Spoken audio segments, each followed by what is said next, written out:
Ladies and gentlemen, today we explore the mystery of the Trident, a powerful symbol with a rich mythological history that has baffled historians and fascinated the world for centuries. From Poseidon's iconic weapon to the Devil's pitchfork, the Trident has been associated with power, authority, and even the underworld. But how did this enigmatic symbol make its way into the logos of corporations and the emblems of flags around the world? Join us as we unravel the mysteries of the Trident and discover its enduring relevance in the modern society. This is the mystery of the Trident, only on Truth Mafia. Now we're going to be getting into Poseidon, Neptune, Inky, but this is based on the new Aquaman that just came out, and I got an all-star lineup I'm going to introduce here in just a second. Before we get going, make sure you smash them like buttons, guys. This is streaming on my YouTube, my Facebook, my Rumble, all of our platforms. And it's brought to you in part by Body Align and the Energy Wellness Band. That link is down in the description. Use promo code Truth Mafia to get an extra 20% off. So that link is down in the bio. And you can also, a link in the bio, if you want to get a reading and find out if you're one of these NPCs controlled by this artificial intelligence, that link is down below as well. And we do the dream interpretations. I just did one last night that was quite fascinating. I'm waiting to hear back from her if I'm able to share her dream because it was so cool. And I made some really cool images based on her dream. So if she lets me share it, then I'll share it with you guys. But I got an all-star lineup for you guys. Excuse my voice. I've been in the hospital for the last 2 days. I had an upper respiratory infection, and this is going to be my birthday podcast. My birthday is actually Wednesday, the 17th, but I'll be out of town. So I wanted to do it today with the whole Truth Mafia crew. And we got Logan from Decode Your Reality. What's up, brother Logan? What's happening? Glad to be here, bro. We got Donut Factory. Yo, what up? It's Donut. And we got J Dreams. Aloha. Happy birthday. And my partner in crime, Paranoid American of paranoidamerican.com. How you doing? How you doing, guys? Yeah, hey, you happy guys birthday, something. Tommy. Yeah. What'd you say, buddy? I'm just saying happy birthday, man. Oh, yeah, I'm getting old, 41. Is that Are you going out of town to celebrate with Jim Carrey since he has the same birthday as you? Are you going to his birthday party? You guys doing it together? Yes, I'm going to chill with Jim.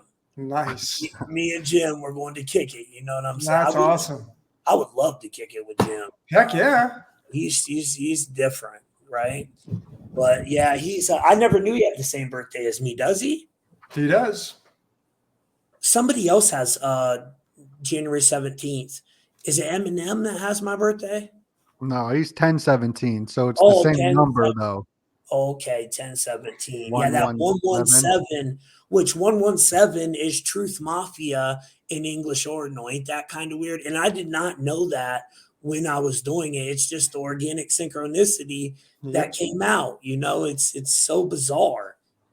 I'm like, another thing I found, Logan. So when I've been doing these decodes, brother, like in Chaldean, which you got me hip to this cipher. I think it's the most purest cipher out there, but Truth Mafia is 36 in that cipher, and that's the Neo code. Old Souls is 36, and in Jewish belief, there are 36 righteous people born in every generation that they say saves the world, right? So it's pretty fascinating. And another connection I found with this is the non-player character and first player character. So non-player character equals 63. Well, Saturn has 62 moons and one planet, which is 63. And then Jupiter has one planet and 63 moons, which is 64. In first player character, 64, matching all the worlds. A stage, we have 64 spaces on the chessboard. You know what I mean? So I found that quite fascinating. I've been going down a rabbit hole on the whole non-player characters thing. Maybe one day we could do a decode on that, bro. Have you ever done anything on that yet, Logan? I haven't. Yeah, I would love to get into. I know you would find things that I didn't even find. So yeah, it fascinates me, bro, because there's definitely a lot of non-player characters in this reality. I believe that full heartedly. So we're getting into the newest Aquaman today. And how did all you guys see it? The new Aquaman? I have not. You haven't yet? Nope. Well, but you know enough on Poseidon and Uh-huh. Neptune and all that. Well, it was pretty good. Jay just watched it last night. Everybody in here, I'm sure, has watched Zack Snyder's Justice League, Yep. which had Batman, Superman, Wonder Woman, The Flash, and Aquaman. And now the new one is The Last Kingdom. And I thought it was phenomenal myself. Yes. What did you think, Jay? What did you think about it? Man, I thought it was going to be corny and dumb. I mean, it was okay as a movie, but the symbolism. Oh, you put me up on the screen. Oh, check it out. I got the cup. Went out and got the cup. Oh, dang. Oh, Yeah. man. No, Atlantis. Like, even if you haven't seen the movie, I mean, we could probably all touch on Atlantis. You know what I mean, to say the least. But I've got I've got so many screenshots because like I was like, you know what, I'll take a couple screenshots, that way I can pitch in, you know, and talk about it with everybody. I couldn't stop. I could not stop. I'm like, oh, wait a minute, that too? Oh, that reminds me of this too. There's a lot of stuff in this movie. That many, huh?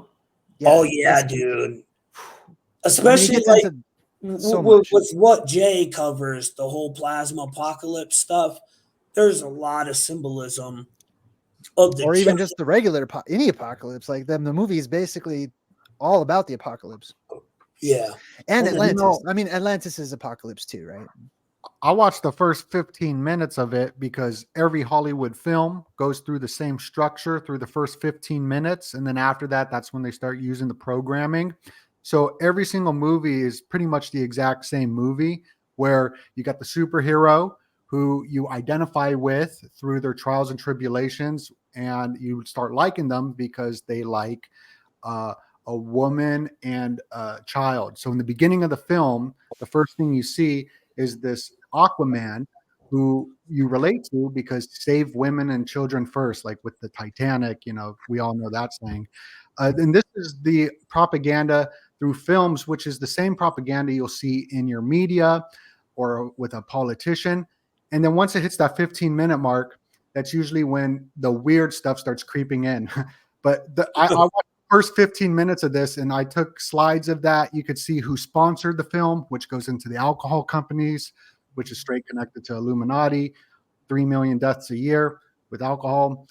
So it's part of that whole agenda of population management. And then it also goes into, just like every other Hollywood film, into how the world is heating up as well, that whole agenda. So there's that programming in it as well. And that's funny you mentioned the alcohol agenda, because Aquaman is pretty much an alcoholic. He's constantly drinking. He totally is that freaking alcoholic, dude. Yeah, he's always drinking. He goes in the bar, he'll down a whole bottle of liquor and then like jump a back fish. into the ocean. Yeah. He's always drinking liquor. So that's kind of funny. It's probably in his code, you know, probably in that code. And that's something you caught, Donut. That's pretty cool, man. You can see this in music videos. If it's the new Cardi B film, she opens the fridge and shows all the unhealthy products that are paying for the music videos. You can see the same thing in films as well. So this film, when they open the fridge, it's sponsored by Guinness beer. And I haven't looked into the roots of that family, but I've heard other researchers tied into some major players of like Illuminati type bloodlines. Fascinating. Yeah.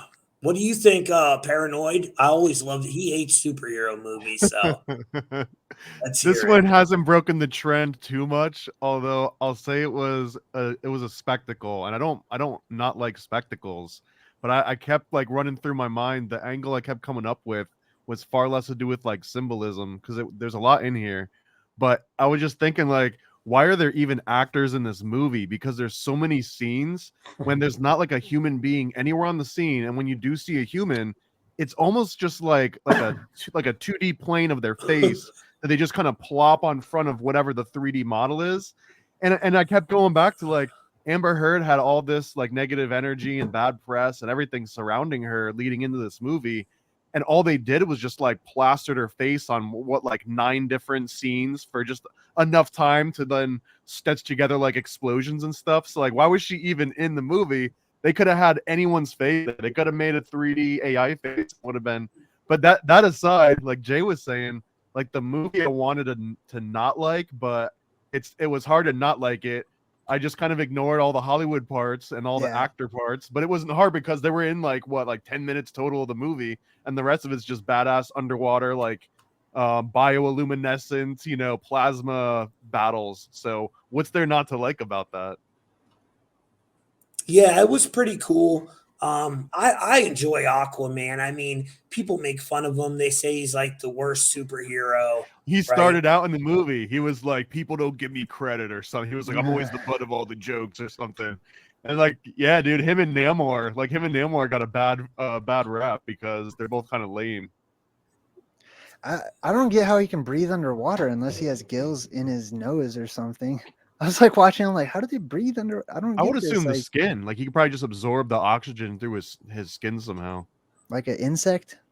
Or maybe he's know. not like breathing. Maybe like some like how dolphins like oh no, never mind. I'm How does Superman breathe in outer space? Right. I mean, why even ask? Because Wonder Woman has a million logic is like every answer to any question in DC, and I'm a little bit fanboy of Marvel here, but the answer is always like because they come from another planet or because they come from the gods. Yeah. And that's the full stop answer. At least in Marvel, it was like because the dude fell into toxic sludge, because Peter got bit by the radioactive spider, and like there's always a good reason. When it comes to DC, it's like the reason's because of magic and fairy dust. I love DC, dude. You're more of a Marvel guy than DC. Oh, 100%. I like Lobo big time in DC and Batman, and everyone else is. I like Marvel more too, but I like DC. I think DC, it's darker. It has like a darker element to it. They've done better with the movies, I think, than Marvel has recently. Like they're willing to like the Suicide Squad movies. Like I love that kind of over the top sort of stuff. The Toxic Avenger will take out all of them. Oh yeah. Shout out Troma. Shout out to New Jersey. The best one, honestly, guys, was Zack Snyder's Justice League. That was phenomenal. And they were opening up a portal, and it's the same symbolism over and over. Just like in this one, they were the Trident that it kind of possessed this guy, right? And it takes you back. I think it was the first Aquaman or the second one where Aquaman had killed that dude on accident down in the submarine. Remember that?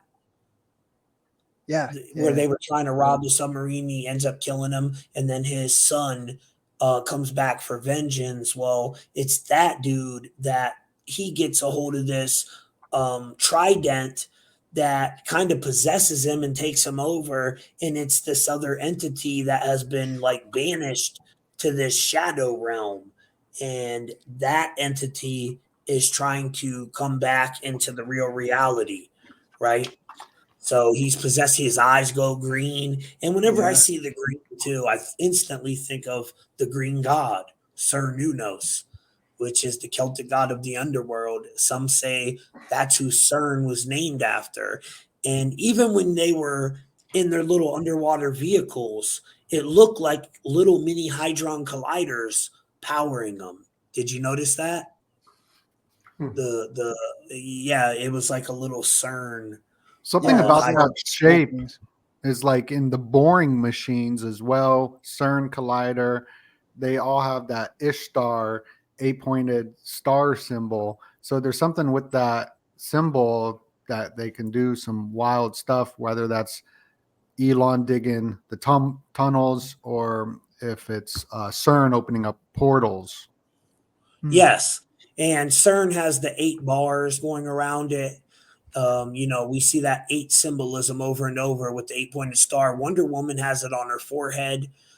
Captain Marvel has it on her chest. Cat Williams got it on his chest too. Yeah. Cat Williams is rocking That's it on his right. necklace lately, but we see it when you go to Las Vegas. Logan, well, this was one of my main questions I wanted to ask you. What do you know about the 8-pointed star, brother? Oh, it's the octagon. Okay, but like, do you know any connections behind it as far as mythology and that goes? Oh, Ishtar is the one that is typically rendered to the 8-pointed star. But you have the octagon. So I just go to, for me as a decoder, I like to look at sacred geometry because that's primarily where you're going to find the letters, numbers, and symbols matching up to. So the octagon is the actual shape that the large hadron collider is created through, is that octagon. So 8-pointed star is also tied to the 8-sided polygonal, which is the octagon. So these are big markers. Octagon, octopus. There was an octopus in that movie too. The whole movie had an octopus throughout it. Yeah, and that's Yeah. Yaldabaoth. Yep. And I did a decode on this. Let me put it on full screen so that people can see in the comments. Full screen. Here we go. I did a decode on the 8-pointed star. And one thing I noticed about it, Brother Logan, is it seems to always be connected to entities with abilities. Like I said, Wonder Woman has it on her forehead. Captain Marvel has it on her chest. She got her powers through plasma. You have Ring of Power, which me and Jay Dream are getting ready to do an episode on that. And you see she has the 2 8-pointed stars on her shoulders. And that's what the Elven race, they like kind of worship the 8-pointed star. Mhm. It's at the center of their society, right? And then in Man of Steel, which he represents L, Man of Steel, 45 minutes in, bro, it's where Superman goes into that old spaceship that he finds. It's like his family spaceship, and he finds his dad's consciousness in there. And his father is telling him where he comes from, who he really is, talking about the House of El on his chest. And at that scene, you see the 8-pointed star on the screen right there. And 45 is Man of Steel, Fallen Angels, Fallen One. And they say the Anunnaki or the Watchers, a lot of people think they are the fallen angels, right? And we have the Chaos Star, the 8 points of the Chaos Star. We see it in the movie or the series called Power Book 3, Raising Canaan. It's in there too. And it's right after she gets done having sexual relations with this gentleman. It's right behind her head, which that's at 42 minutes and 29 seconds in. 42 plus 29, 71. Horror of Babylon, sudden destruction, weather warfare. So that's another connection I found with it. Cat Williams, I just did a video on that. His little, it's a representation of the Chaos Star. It also means many other things too, but it just has that big sense. Yeah. Now, another interesting one, because we're going to get into this 19, and that's the Aquaman code. And right here, the new season 1, episode 9 of Monarch Legacy of Monsters at 1 minute and 2 seconds in. And remember, what did Cat Williams say in this interview? I was the 201st person to do the audition, remember? Yep. So 201 is the reflection of 102. And we see the 8-pointed star on the wall there. Now, right after this scene, guys, he goes and gets into this device where he goes through a portal to enter Earth. So the whole portal symbolism connected to it. Jay Dreams just watched Wonka. So I had to watch it. First, I thought it was all in Spanish. There's a couple scenes that are in Spanish. But Willy Wonka, the first time you see it is 4 minutes and 4 seconds in. You see the 8-pointed star. Then again at 16 minutes and 42 seconds, people are flying because they eat chocolate that gives them the ability to fly. So there's just more connections with people with abilities, right? And it's all over the Mormon church. I mean, it's crazy. But it really goes back to Anu. Anu, that's where they say the 8-pointed star originated from. Yep. Anu, the sky god. Yep. Right. So there's a connection to Jupiter there as well, which I found fascinating. But yeah, man, it's all over. And it just blew my mind how ingrained it is in society, especially with what we call the elites, right? These nobility families where they wear the Iron Cross. And the Iron Cross is even a representation of it. But what was Nibiru called? The planet of the crossing. Now, I think Nibiru is a dimension that they're opening up. I don't think it's a planet. That's my personal view on it, though. Murduke has the 8-pointed star all over him as well.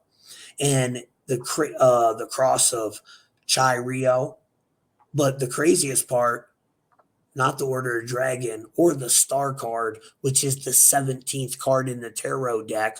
What's Nibiru equal? Oh, 17 in Chaldean. So you know what I'm saying? And Vlad the Impaler, the Order of the Dragon, they had the same representation. We see it on the Pope's coat of arms. But most importantly, let me get down here real quick. Yeah, you got the Knight of Malta. It looks like just like Epstein, his watch has that, and Red Hot Chili Peppers logo is it as well. Yeah, and on the UN, Mount Hermon, where this is historically where the Watchers allegedly descended on the 33rd parallel to Mount Hermon, and they have the 8-pointed star right on the UN outpost there. So we see it connected to fallen angels, Anunnaki, Anu, the Catholic Church. I mean, it's crazy how ingrained it is amongst the nobility and stuff. It blew my mind. And the Chiro, it's also pronounced hero because it's more of a he instead of a ch. It's a hero. That's why the heroes have it. Interesting. I didn't know that part. And it's the nautical star too, so it goes back to Phoenicians. Phoenicia, that's why it's on the compass, because the people would see this star in the center of the sky, this huge star, and they knew where they were. It was where the North Star is now. And the ancients would talk about an 8-pointed star would open up in the sky, and these gods would come through it with advanced technology. So what is really going on there with that 8-pointed star symbolism? We see it, all throughout superhero movies like Wonder Woman and Aquaman. And you see how I had that 19 connection? What is that, Donut? The Red Hot Chili Peppers. Oh, is that what that is? Let me see that. I like how Donut just brings his slides like printed out, so no one's got to like share screen or nothing. He's just like, bam, I'm sharing screen.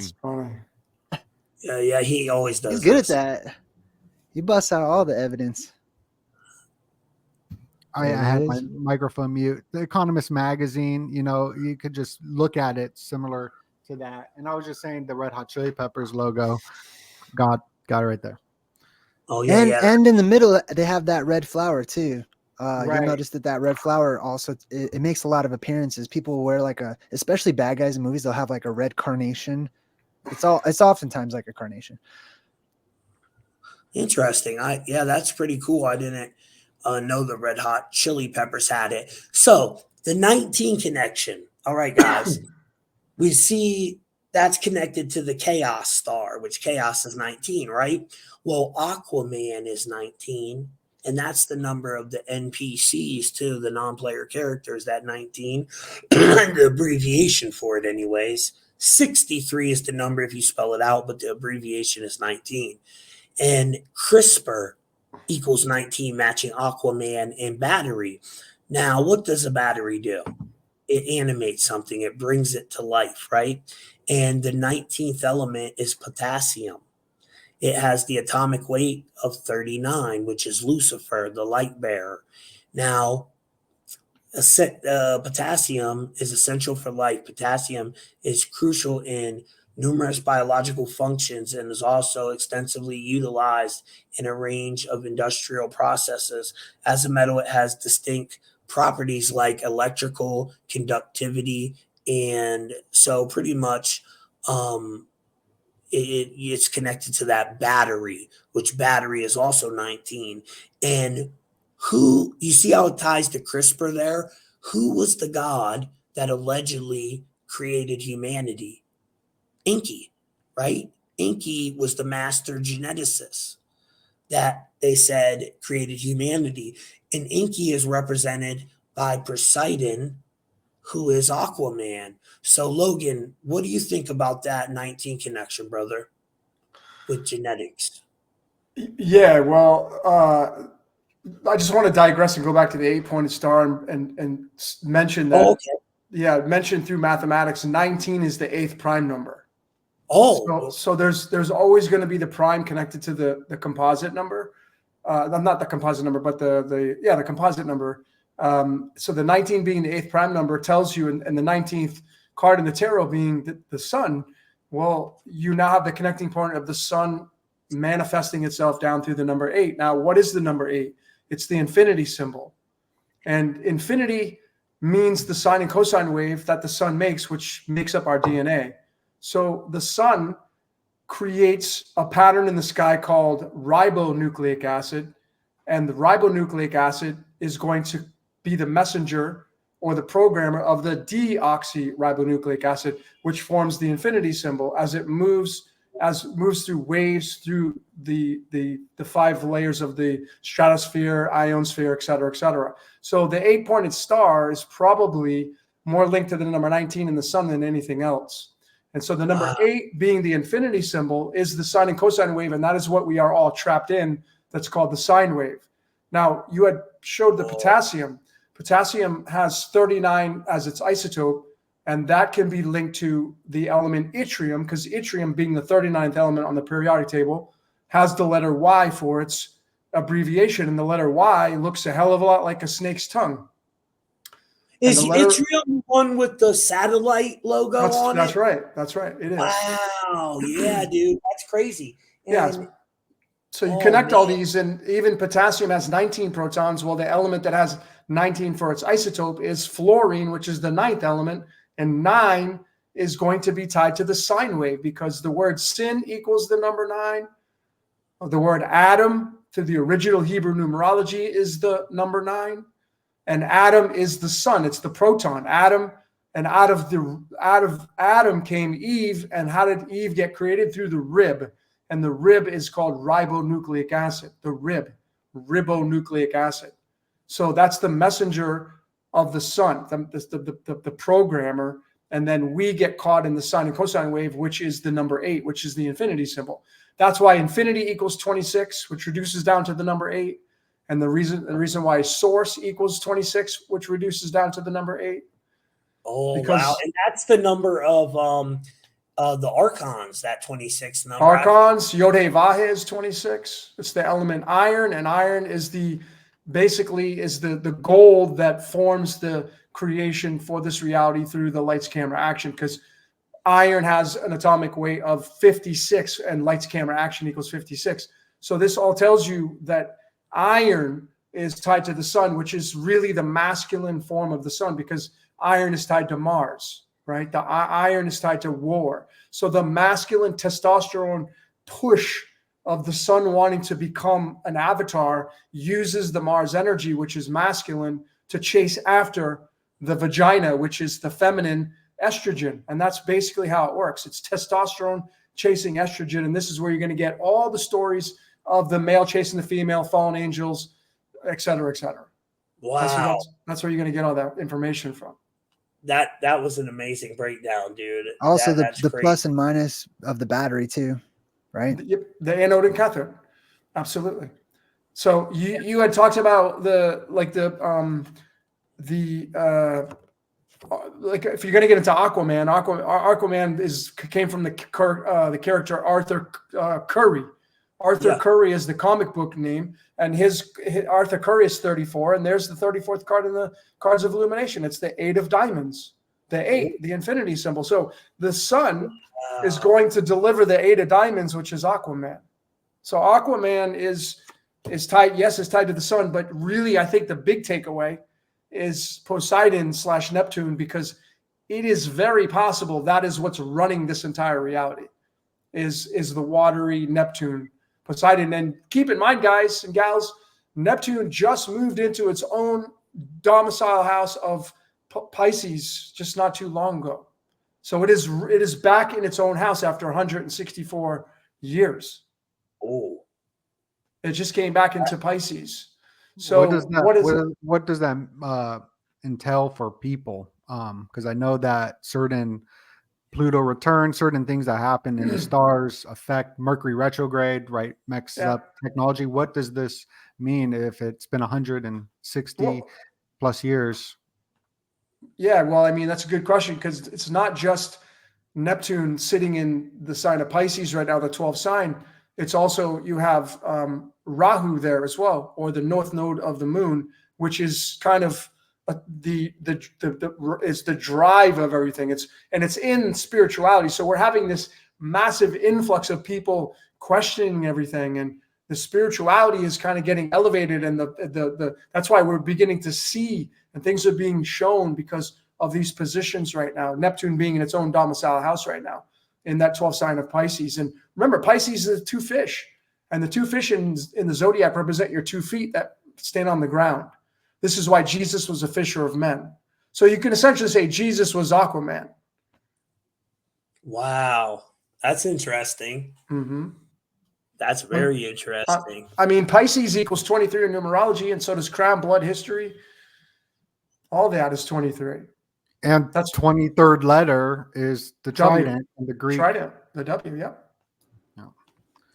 Man, you guys get me so much more interested in numbers than I ever was. Well, Logan's OG, man.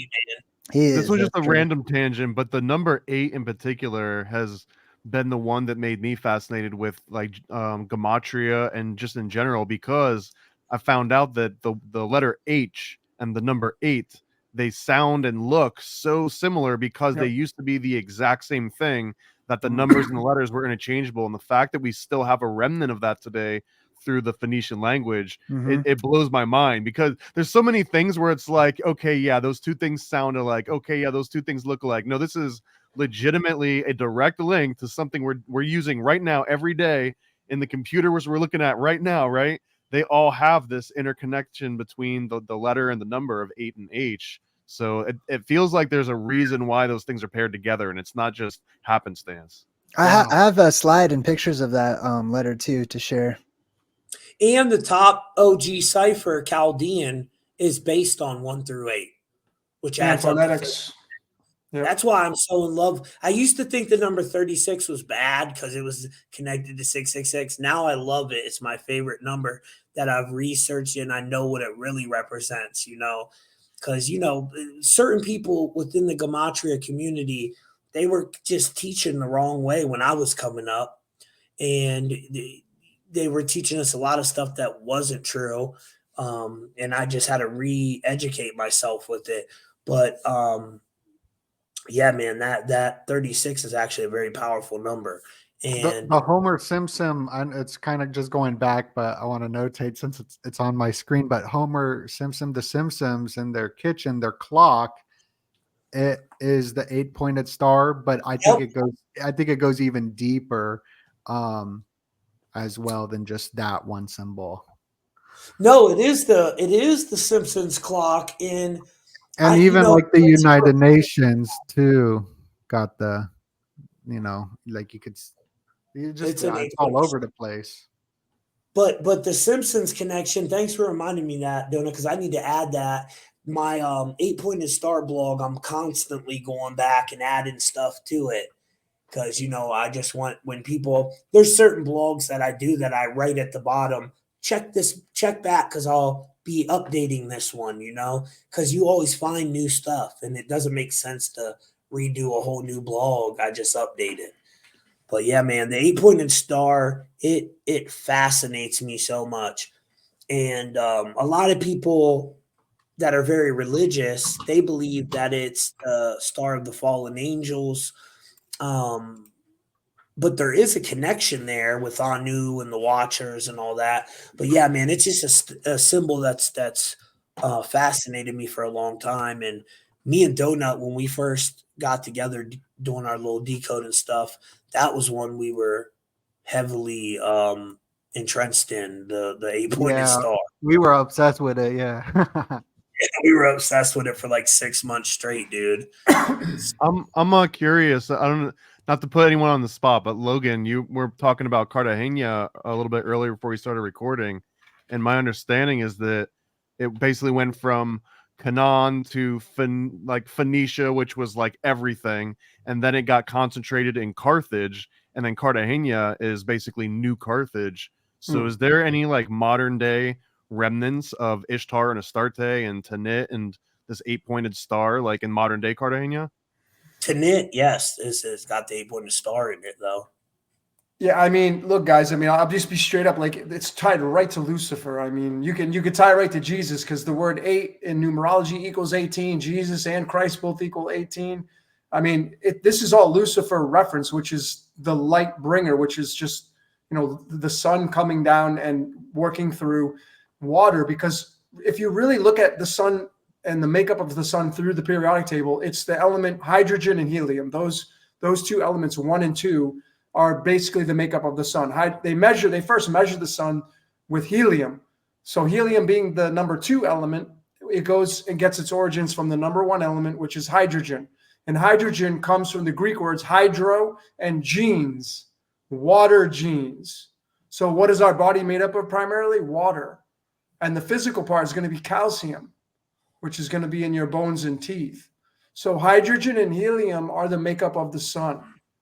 That's really what it comes down to. And it's light and water. That's our entire reality is water and light. That's what makes up our entire reality. If you think about it, it's water and light. You need both of those to form a life, to give life to things. You need water and you need light to do that. Yep, that is true. Mm-hmm. Definitely is true. And so what do you think about the whole Trident symbolism? So we see the Trident connected to the whole nuclear program, the nuclear Trident, right? And then you have with 9/11, the memorial was they had the little Trident, big Trident. We've seen that same symbolism on flight MH370, the Malaysian flight that went missing. On the tail wing, it had the big Trident, the little Trident. In front of CERN is Shiva, who has the trident that destroyed the 3 worlds. Yeah. So what's your view on that, Brother Logan? And we got our boy Ani Asoru up in the house right now. Yo, yo, yo. What up, Ani? What's up? What's up, What's family? up, Ani? What's happening? It's good to Yeah, be there on. it is. That's a representation of the big trident, little trident. Well, I mean, just go to the W, like Jay or Donut said. The W being the 23rd letter is the letter that represents the trident, and that's that W can be flipped upside down and it forms the letter M, and that's the actual pattern the sun makes as it moves and zigzags across the sky like a pendulum. So it can form the letter S, the letter W, the letter M, the number 5. So the W being the 23rd letter, which is tied to the words crown, blood, history, all in Chaldean numerology, being the royal star of the lion in numerology, which is considered when I started studying numerology, 23 was like the luckiest number. I know there's no such thing as luck, but it was considered the luckiest number. So you're going to see a lot of tie-ins to that, the number 23, and it's tied to the magic wand of the tarot. This is the 23rd card in the deck. This is abracadabra. This is the Hollywood card. This is how they make their movies through this is the Harry Potter wand right in the hand of the card there. And this is the 23rd card in the deck. And this is tied right to Poseidon, right to it. And the letter H, what Paranoid was saying, how it's 8 and it looks like an 8. W, the 23rd letter, it has 2 points up and then 3 points. So it's 23 right there too, which I thought was crazy when I heard that. Nice catch. That's a good catch, yeah. You mentioned last night I was watching on Instagram, Gary the Numbers guy. He was doing this interview, and he said they asked him what number runs this reality. And dude, I wanted to jump in on that interview so bad. He said the number 13, and he's breaking down why he thinks 13 is the number of the matrix. And I just want to tell him, dude, talk about the reflection of 13, 31 being the matrix. But of course, he never got into that. He was talking about, the 12 disciples plus one, Jesus 13. I forget what he connected with the 12 zodiacs plus one is 13. It might have been the sun. But you have the 12 jurors plus one, the judge of 13. So he just kept tying it and saying the 13 bloodlines, which it's funny when he does talk about that, though, because he mentions families like the Rothschilds and the Kennedys, and like, dude, them people ain't no one. You know what I'm saying? Them dudes ain't no one. The real families that are in power, you never hear their name. So it has nothing to do with no Rothschild, or them are just front people. But yeah, that 13 connection I thought was fascinating. And the 13th card in the tarot deck is what? The death card? Yep. Death. So, but keep in mind the word Ankh equals the number 13. The trident in Greek is called the Triana. That's 13. Triana is 13. Yep. And then the reason why 13 is probably the most powerful number is because it is the makeup of the golden ratio and pi, which is 1.611 and then 3.143. So 1 and 3 are the makeup of the 13. And that's why these numbers are very, very powerful. And there's the water connection too to 13, because M, I believe M is the 13th letter, right? Exactly. And M is mem, or the water waves. Yep. So he was right. Which is the opposite of the W. Yep. When he said 13 was the number of the matrix, he was kind of right on that. I think so. Shout out to Gary the Numbers guy. I wanted to jump in on it so bad and just say, what about the 31 connection? Because that literally is the matrix, 31. And that's another number I'm fascinated with. 31. If I had to pick my favorite number, I would say it's 36. But 31's another one I'm super fascinated with. Anya Soru, my brother, what's up? Did you get a chance to watch Aquaman: The Last Kingdom? I was supposed to watch it last night, and I wasn't able to watch it, but I was talking about it with someone, the first one. They were explaining, my friend was explaining it to me yesterday, what was going on with it, but no, I wasn't able to watch it. Have you watched other Aquaman? Yeah, I saw the first one.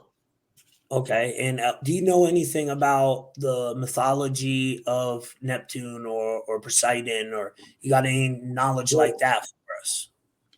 Yeah, the main thing is the symbol of the trident that they're, circulating right now in esoteric circles, especially connected with the Ukrainian situation. I don't know if y'all went over that, that association.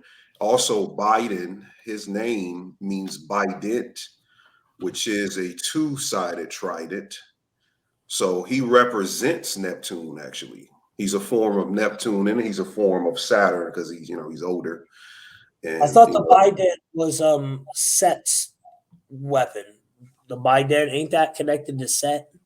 Well, the Hades. I'm sorry, Hades. My apologies. Yeah, Hades. Yeah. But Hades, there's archetypes with the trident and the bident that plays on the underworld theme, and Neptune is connected to all of those archetypes, and it's connected to the dream realm in the color blue, mainly the color blue.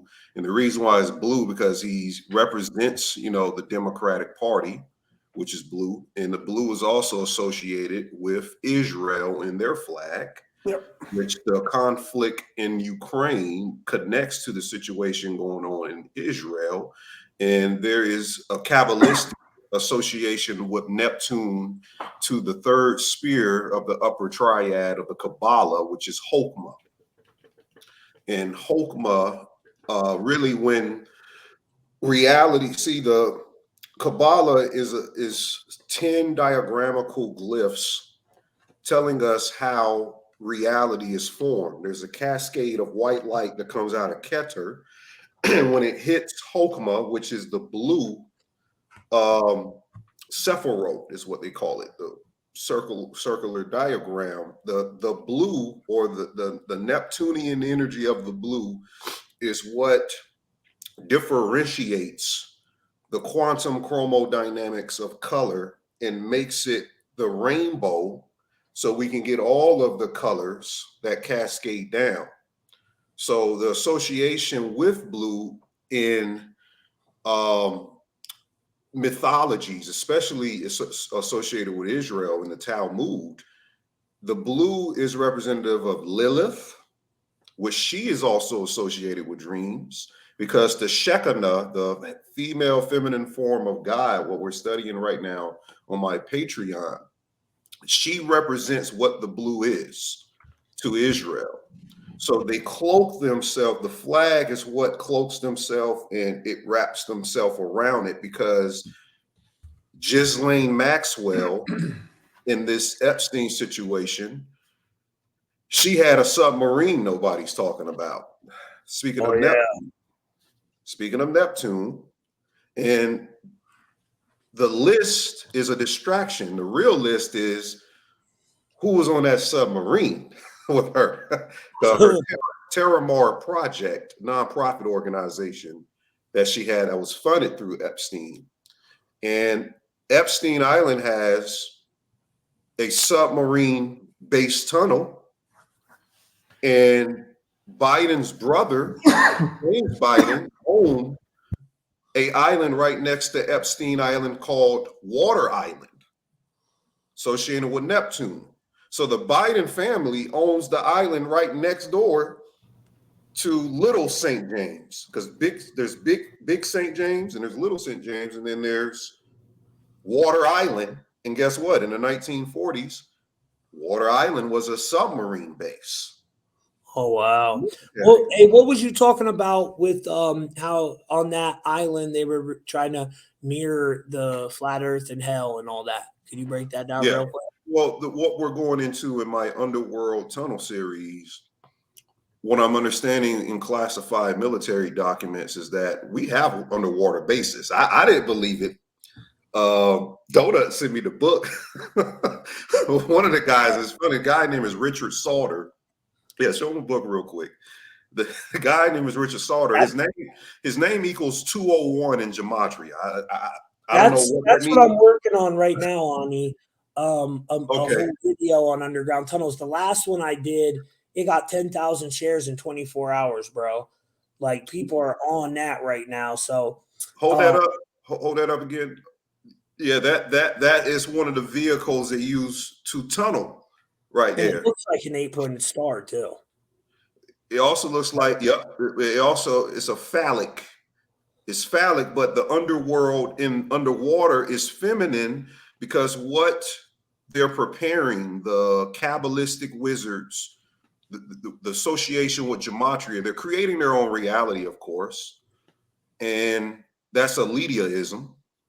And what they're trying to do is go up underground, and it's really related to the Talmud. The Talmud speaks about 7 heavens, and it speaks about these 7 hells connected to Sheol, Sheol. That's their form of hell. It's also called Gehenna.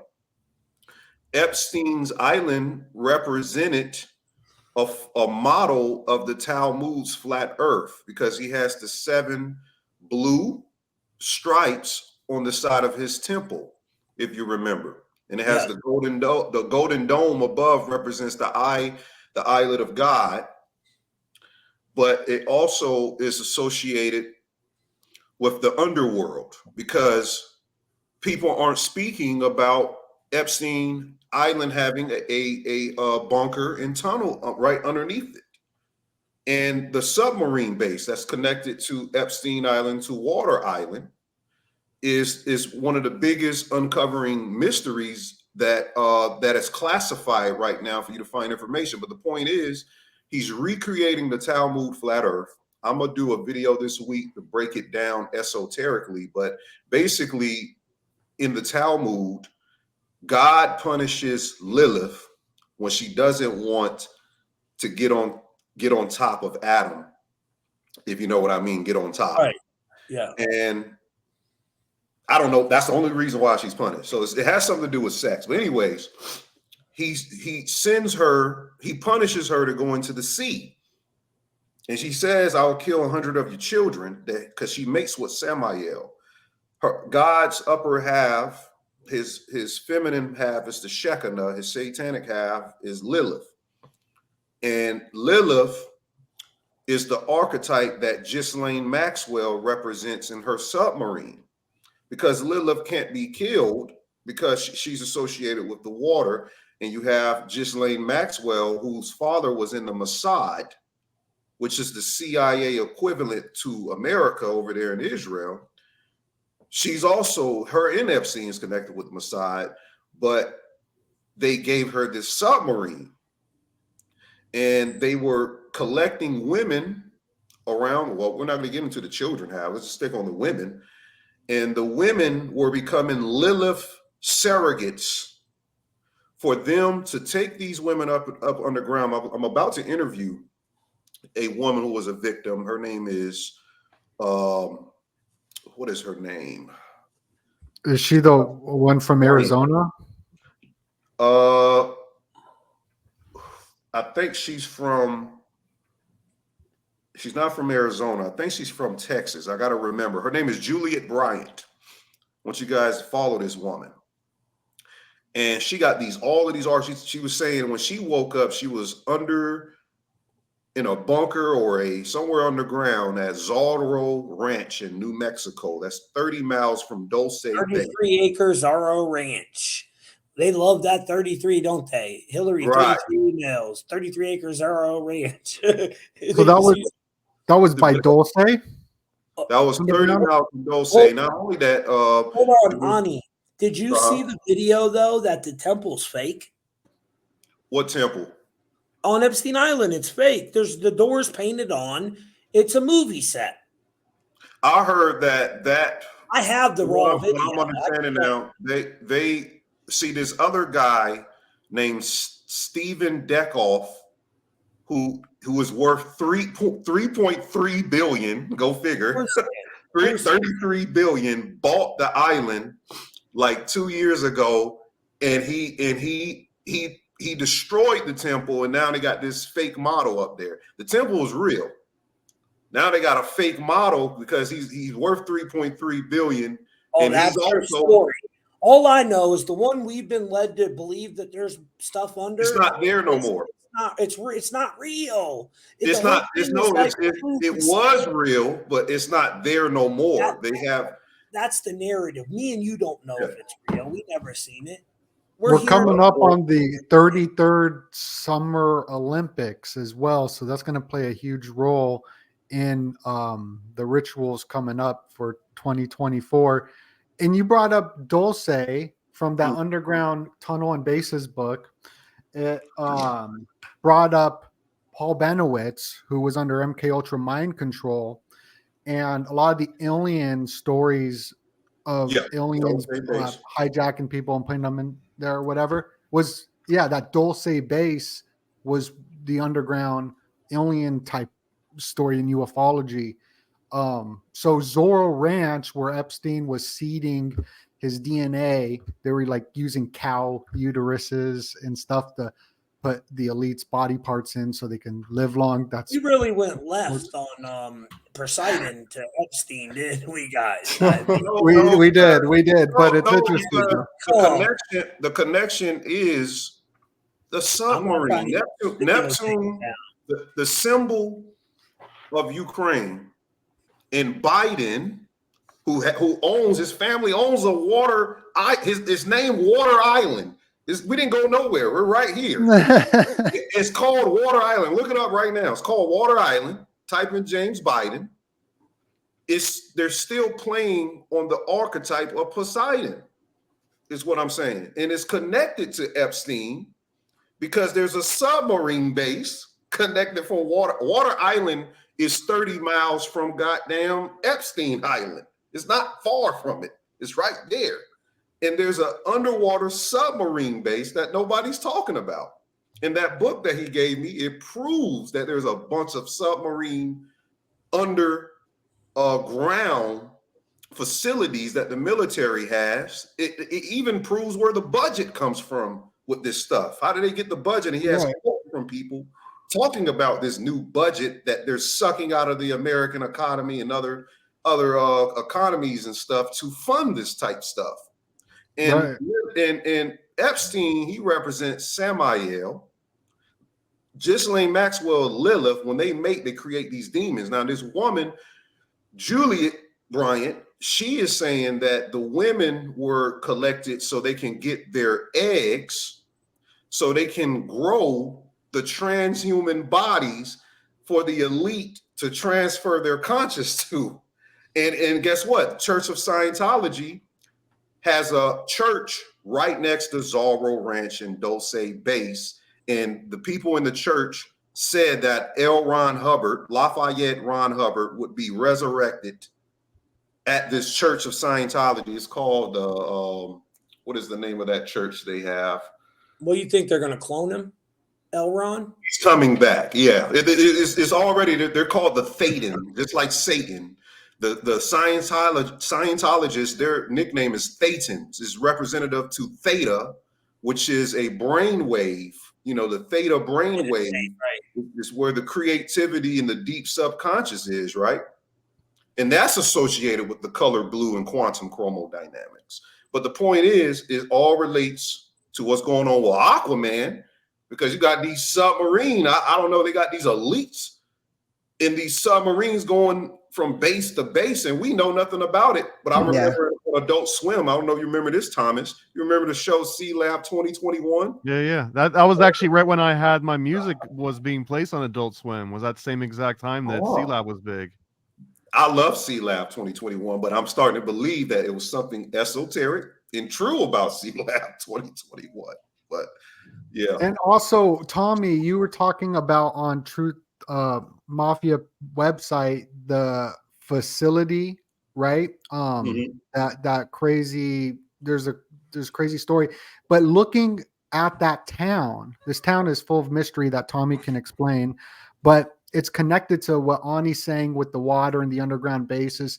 Something with water about the Felicity. And yeah, so these crazy. Yeah, so these underground, this is connected to Felicity as well. So these underground bases, they're using water. So they'll have all these private citizens purchase stuff on rivers or oceans. So all these private citizens purchasing all this land so they can build underground bases connected to water. It's super wild. And it makes me think of BlackRock, like how they're buying all these different places, because there's two ways to build these tunnels. And that's like going down directly or going into a mountain. Now, if you look at this town's emblem, the emblem to this town, and you can explain this town to everybody, but look at their emblem.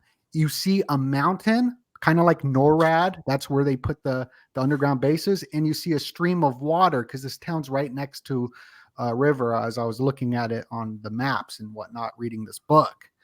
Interesting. Yeah, I think there's a connection. It's got a depiction of Adam and Eve too, etched in the town's granite slab. Which Adam and Eve is 26, like Felicity. That number of the archons right there. And they got a pyramid. They say it's the center of the world here. And dude, it is weird though. When you go into the church, bro, the freaking church. Look at this. The church got these chairs in there. They say they do like mockery type rituals at the church, but it kind of looks like it's bloodstained. Yeah, in these chairs, dude. And that's coming out of the bottom area. Now there's also 3 tombstones behind that church. And Ani, this town is so bizarre, brother. So this sheriff went here to investigate it. He left his family, never went home again, and now he never left the town. A reporter goes to investigate the town. Guess what? He leaves his family, never comes back. So there's rumors that there's an underground city under this town. And the guy that built the town is a Rothschild. So there you go. Like the city right there. Yeah, and if you look at the emblem, so the emblem is crazy though, because it's all the symbols of what takes to build the underground cities. It's wild. I'm trying to look for it. I'll send you the link. Well, that's what's happening. What we don't realize, the Oh, here secret it is is. underground, man. And what it is, it's a Hebrew word called la'avo. La'afo means to flip the world. And what they're doing is they're going underground. And when they start off the nuclear wars, they're already about to start off. I see Jay Dreamers covering the plasma aspect to it. There's going to be a transference of the Judahites underground, and they believe that they're going to destroy the Gentiles with this nuclear war. They're going to be underground for like 100 years, 1,000 years, and they think that the black sun underground is going to give them something called it's a morphogenetic field change to their DNA. They call it shining darkness. Mm-hmm. It's connected to the black sun, and they think when the nuclear debris subsides, when they come back to the surface, they're going to be the androgyne angels, the Nephilim of the Bible, and they had inherited the earth from destroying the Gentile nations. And I got a lot of information covering that. Remember that episode we did, Ani, on the angelic DNA and all that? Yeah. Since we did that episode, I found so many more connections, brother. And there's a lot of connections to what you just mentioned, the black sun. Right. So that's fascinating that you just said that, bro. And they talk about Tommy, can you pull me up when you had a chance to? Can I what, brother? Pull up my screen. Oh, yeah. Here, I'm sorry. I had some of this up when Ani was talking, because I got a crazy deep sync that I've never heard anybody talk about on any channel in a while. But yeah, here's the water island that he's talking about, and they've got this underwater base. Is the only picture of it. This is Fort Segura, and they basically they make it sound like they only started on it, right? Hold it's on, like go back up real quick. Uh-huh. Can you go back up? What's that 314? The Army Constructed Battery 314. Look at that pi number, Logan. Wow. That is pi. Check the latitude longitude. Look at the anti-motor 8/18th. What's the longitude and longitude on 18 latitude, bro. That's water. Water equals 18. Really? Wow. Yeah, this isn't even the crazy thing that I had in store, because what Ani was saying, I'm 100% on board with the Ghislaine Maxwell, like the deep water excavations. And if you think about this for just a split second, the amount of resources it takes to do something, to basically go all the way underwater, all the way underground, it's like you'd have to be rich enough to be a country, right? And there's only been a few people in the world. Look at the Boring Company, right? Elon Musk, he's as rich as a country would be. The last rich person to try to do this was Howard Hughes, and the reason they did this is because they figure, okay, we want to dig as far deep as we can into the earth, but it would be so much easier if we just went to the bottom of the ocean, because the ocean's already kind of done some of that work for us. Like it's already trying to get down into the earth. So if we go down as far as we can to the deepest part and then start drilling there, then we kind of get a head start. So don't forget the Shamir. Don't forget the billionaires that died on the water. Shamir. Part of the Bohemian Club. That died on the water. Yeah, part of the Bohemian Club. You're talking about that submarine? Yes, that's connected to all. They're trying to tell you, bro. Go ahead, Thomas. so this was the last time that someone tried, before the Shamir, the little Titanic explorer. This is the Glomar Explorer, and this is a boat that got repurposed by Howard Hughes, and he spent a lot of money working with the government, the CIA in particular, because it was like, hey, the U.S. needs to get into the center of the earth before the Soviets get to the center of the earth, or before the Chinese get to the center of the earth. So they had this joint project, and this one you can also look up, Deep Sea Drilling Project, DSDP, from 1968 to 1983, and I'm sure they just magically stopped at 83. They were like, you know what, we've invested 20 years of this. Let's just walk away. Let's try something else now. This is getting boring. But if you look into this, I think that there's a lot of evidence that the government did get somewhere. They did get to drill all the way down and found something. And then it was like, okay, nothing else to see here for the last 40 years. Wow. You can only, yeah. Plus Howard Hughes is HH, which is 88, which is like, there's a lot of symbolism connecting. I really think That's this Glomar Explorer has a lot going on with it. That's the portal symbolism too. 88. That's, remember, we have the Lionsgate portal on 8/8, and then we had a Lahaina fire happen in the 808. There's a ton of symbolism connected. Would you remember the blue Tommy? The blue Tommy on the houses in Lahaina? Yeah, the blue didn't burn, right? The blue is connected. What I just told you. It's Hokmah of the Kabbalah. It's Kabbalistic magic. And it's connected to Neptune. It's connected to everything that we're talking about on here. It's definitely Gematria based because we got the numbers. Remember, I gave you the 127 Polynesian connection. Yeah, right. And then you have they were talking about the rock and that's masonry. the master of symbolism too. Hey, which is honestly how I did a prediction that I was right on, was based on that 127 information you gave me. So that led me down a crazy rabbit hole, which I gave you credit in my blog, like I always do, you know. Appreciate it, brother. Yeah. But yeah, man, it's fascinating how it's all connected to Poseidon and Neptune. And I heard this girl, I forget her channel now. It's very similar to Logan's. Something, she does Gematria. She's like a. I know you're talking about. I'm gonna bring her on. I'm talking about, and she calls Neptune, right?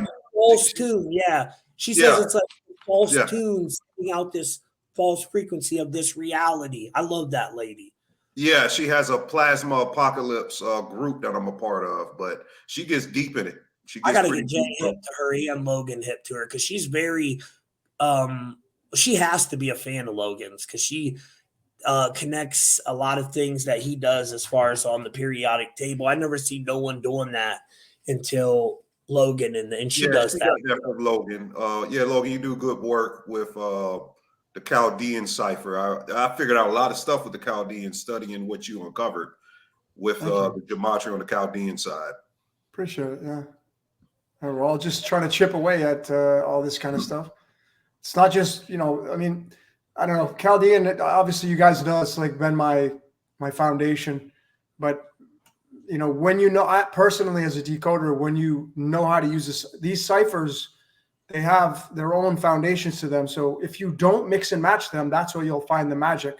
If you start mixing and matching in them, it waters down the results. So, like the Pythagorean cipher, which uses the numbers 1 through 9, that if you know how to use that, it's like using the saw when you're supposed to saw the wood, So it's very important as a decoder to use these ciphers when their proper moments arise, and that takes a lot of practice.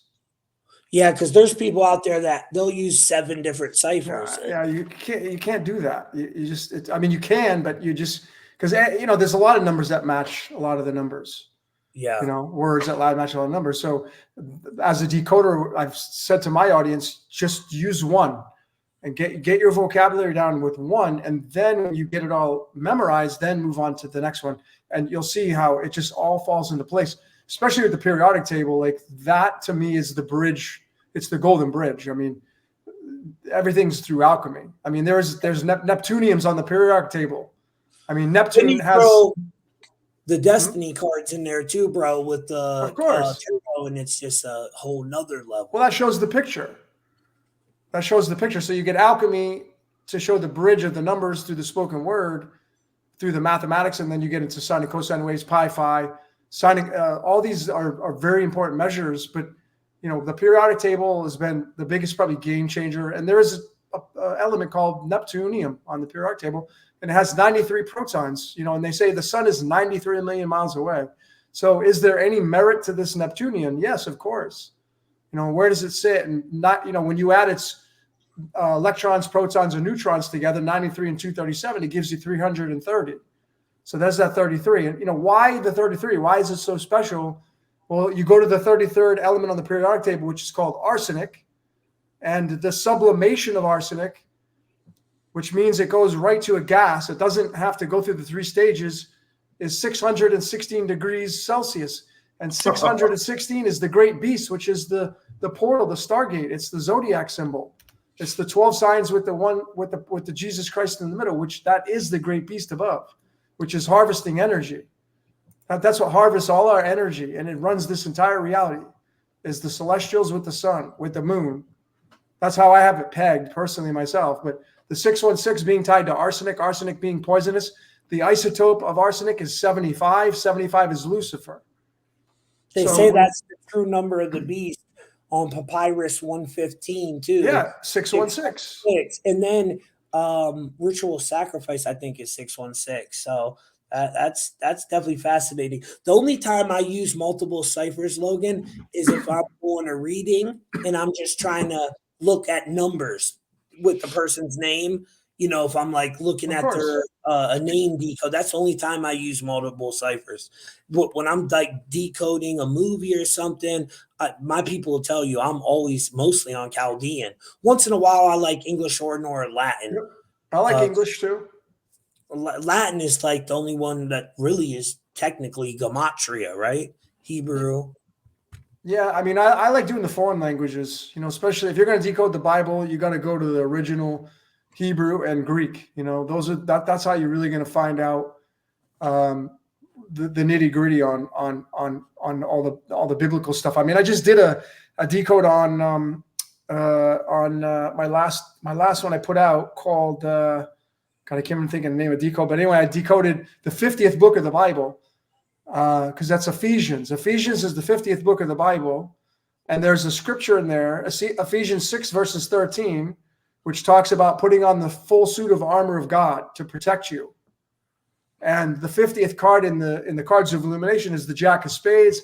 The Jack of Spades converts to the Knight of Swords, and that's going to be the Knight of Armor. That the Knight of Swords is going to be there. So the Neo code is 50 in Chaldean. That 50 number is huge too, bro. Dude, it's the 50 Bitcoin mine. 50 is the Tin Man. It is the Tin. It's the Tin Man of the Wizard of Oz who's looking for his heart, and that converts to the King of Hearts, which is the 13th card in the deck. And that's, guess whose birth card that is? Joe Biden. Joe Biden has the King of Hearts. Wow. And 50 represents what happened with Maui, guys. That was in the 50th state. In the 50-year anniversary of hip hop, Monument brought that up, you know, which just happened to be on Harp's anniversary too. That's kind of weird to me.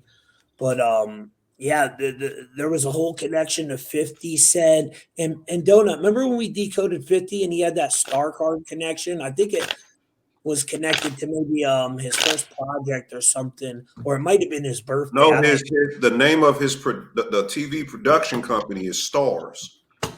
Yeah, but he actually has the star card in the tarot deck connected to him. That's what I'm saying. That's probably why he's connected to Stars. Which is the 17th card, right? 1 + 7 is 8. It has the 8-pointed star on it. And then Nibiru is 17, which is a representation of that 8-pointed star. It's all connected, dude.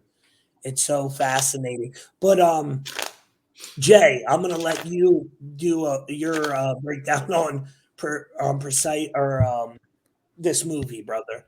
All right, cool. Thanks. Make sure I let everybody get their part in. Ani, that was fascinating, bro. And me and you could do a podcast if you want on that subject. We'll have to do it on my my Facebook because I'm scared to get into that too deep on YouTube. You know how they are. But yeah. My Facebook right now, bro, is jumping. So we got 540 people in here. Make sure you smash them likes. All right. So just to preface, I got a whole bunch of screenshots from the movie. So if you guys haven't seen it, you're about to, basically. Like lots of stuff to cover. And feel free to jump in. Damn. We're ready, brother. All right.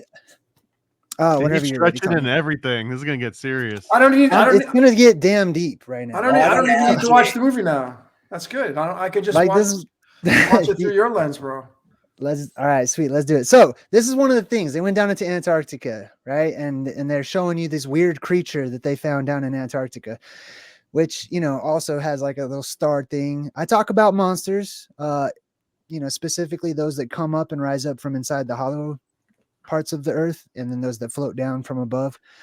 I call them phantazoids. So for me, this is phantazoid reference.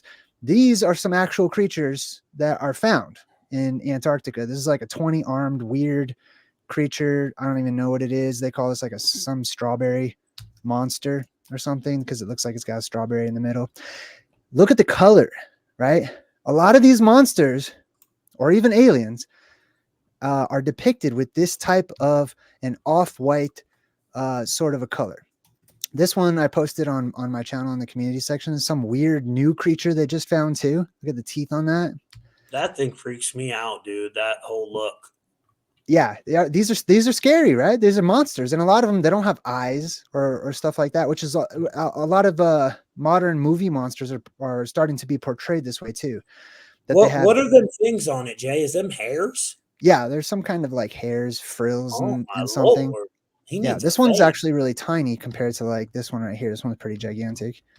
The tardigrade, you know, they make a really big deal about tardigrades in the news, how they can survive any type of atmosphere or conditions. And they always talk about tardigrades being able to survive extreme conditions like being in space, which is a weird thing to say for me. That just implies alien, you know what I mean? For me, there's this one called the Ninjin. This is more of a cryptid, Japanese cryptid. People say they sighted this strange. It's also white in Antarctica. I heard about that, dude. And they said that people down there that were fishing seen it a lot, and there's like stories of it, sailors going missing connected to that damn thing. Yeah. Yep. Antarctica, the connection with the portals and to the North Pole as well. You know what it looks like? A dolphin with legs. Yeah. Or you know what I was thinking? It looks like what are those legendary humanoids that don't have their heads are on their chest? That's what it looks like. Yeah. You know what I mean? What are they? What are you talking about? Fudge, I can't remember the name of them. Yeah, it's like Juan talked about it. I can't remember the name either. Yeah. I don't know. Somebody look it up and let me know. So check this out. There's I talked about on my channel, I talk about omens of the apocalypse and, you know, getting all the omens from everybody. This is one of them too, is there's blood falls in Antarctica. There's a waterfall of what looks like blood just pouring out. Right. Now, I think this also, I don't think it's actual blood, but it matters not if it's an omen, but it has a lot to do with alchemy, chemistry, and the elements and how the elements are changing in the world that we live in today, right? Not only that, but life coming out of the ice, specifically alien life, as portrayed in so many movies where they either go to the North Pole or to Antarctica and there are some kind of alien life. This is a shot from the movie. They fall down into the ice cracks open. They fall down into like into the inner part of Antarctica. And this reminded me of this, you know, this sort of a scene from I Pet Goat 2, right? Where they kind of start off, it looks like they're inside of the ice, right? Or like, you know, underground in Antarctica or something. And then he goes down even further and you can see some mega structures or superstructure. Those are starting to pop up in the news. They're talking about superstructures being found deep at the bottoms of the oceans, just like we've seen in Japan, right? There's these ancient structures that are clearly there, giving evidence of a worldwide flood or deluge and the civilizations that came before during the quote unquote age of stone or the Stone Age, where they built many of their cities out of stone. This one's in Cuba. This is a Cuba underwater city right here. Yeah, this is that spot right here where the news report where it's tying into the world's heating up agenda. Yes. You see this in all the movies. It's always the same story if it's yeah. And look at the time code 1124. That's how long the movie is. Oh, interesting. 1 hour and 24 minutes. I see the blue. All I'm seeing is blue. I promise you, it's connected. I also think it's connected too. So as a part of the plasma apocalypse theory that I talk about a color spectrum shift and the sun changing colors and going through its own spectrum shift, and that it seems to me that it's going into a blue shift right now. And blue, when you're talking about light, means hotter, or especially if you focus the light more, which would give you less daytime.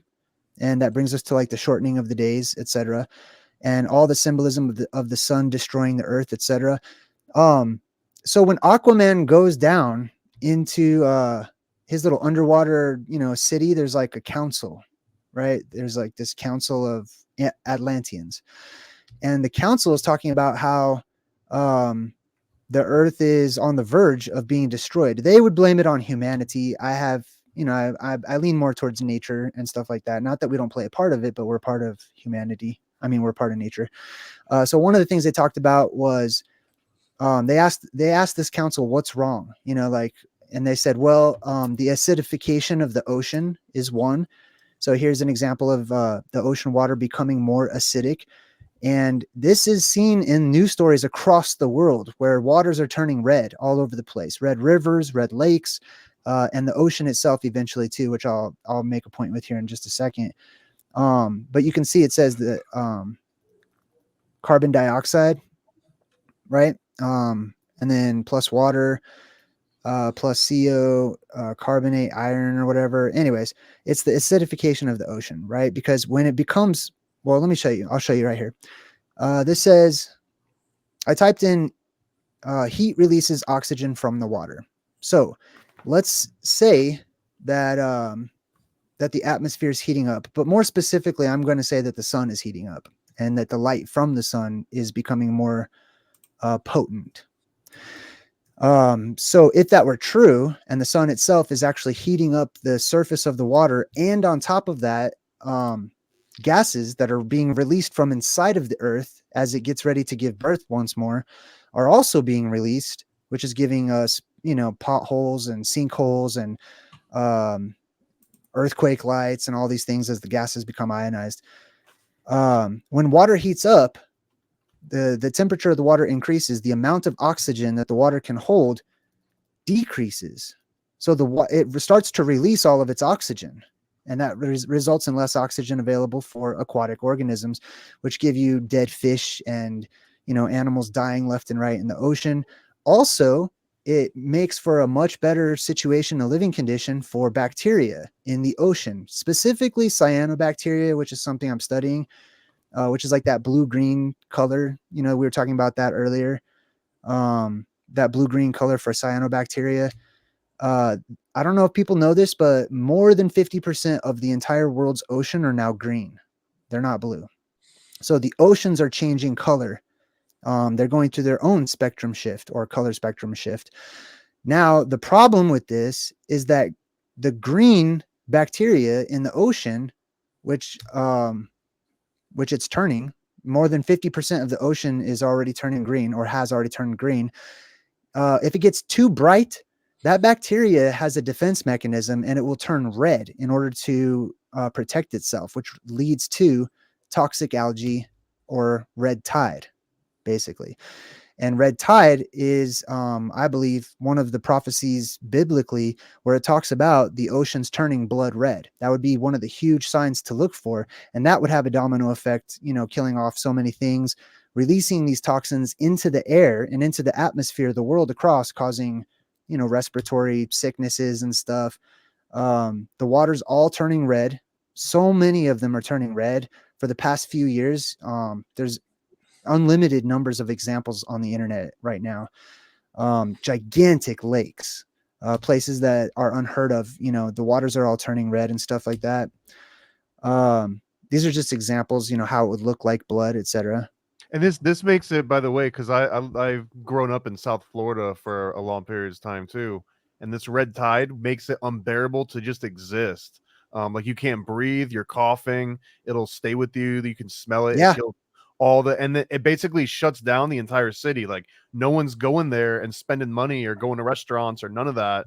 So just the mere presence of this will kill the city itself, not just the fish in like an obvious way, but like metaphorically, like it will kill that entire region. And people will go around and swim in it and stuff too. Like there's a huge rise I've noticed in you'll see videos of people swimming around in the waters that light up, right? That they light up that sort of a blue color. It looks really pretty and stuff. However, that can be extremely dangerous too, because that's basically red tide. It's just not red. It lights up. You know what I mean? Whenever you move it and stuff. But another byproduct of the water heating up is that it expands. And I feel like this is something that a lot of people sort of have either overlooked or haven't considered, which would make there appear to be more water.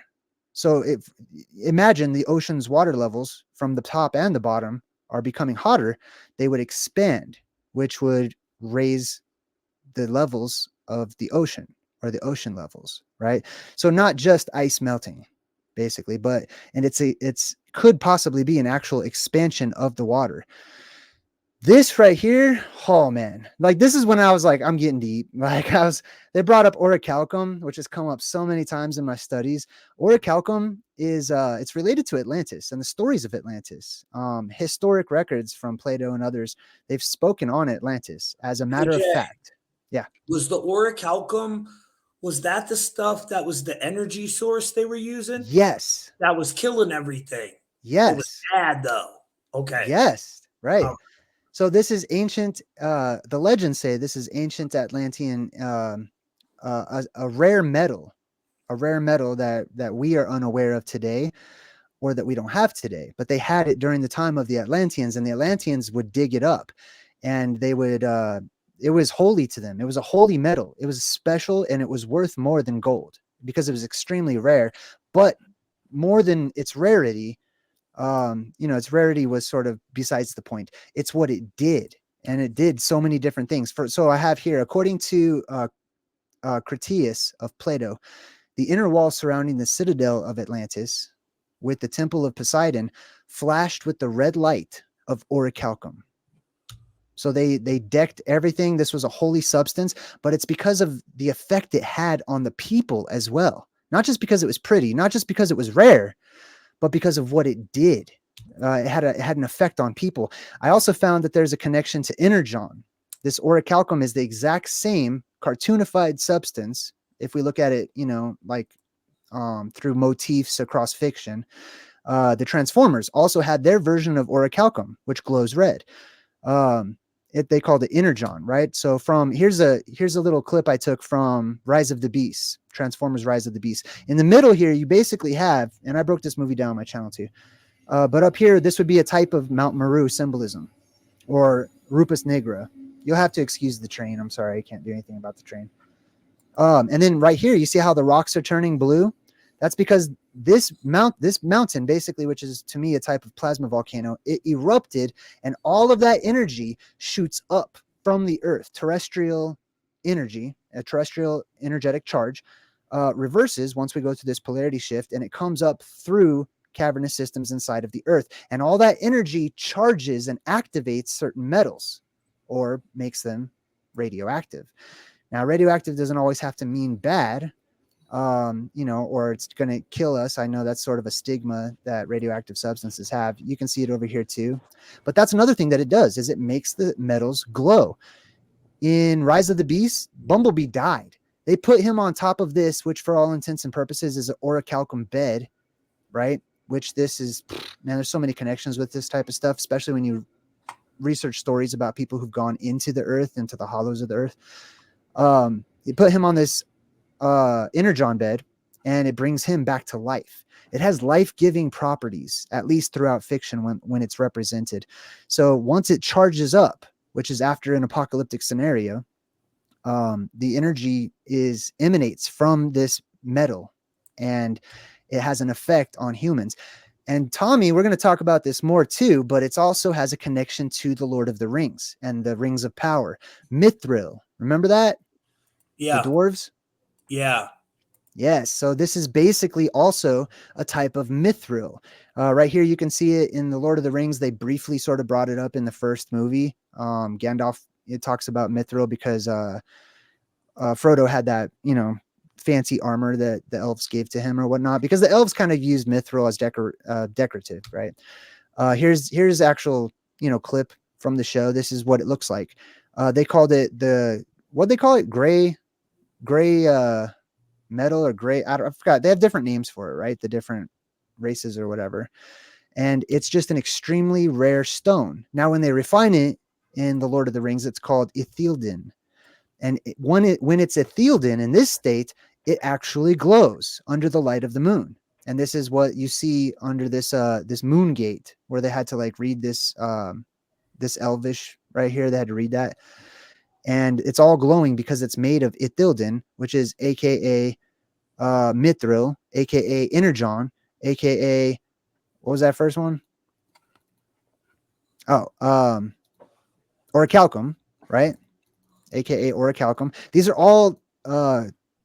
all tropes of the same type, right? Not only that, right? Check this out. These are all different types of radioactive elements. I want you to, oh my God, this is so crazy. I'm about to make a Superman connection right here. Plutonium glows red to orange.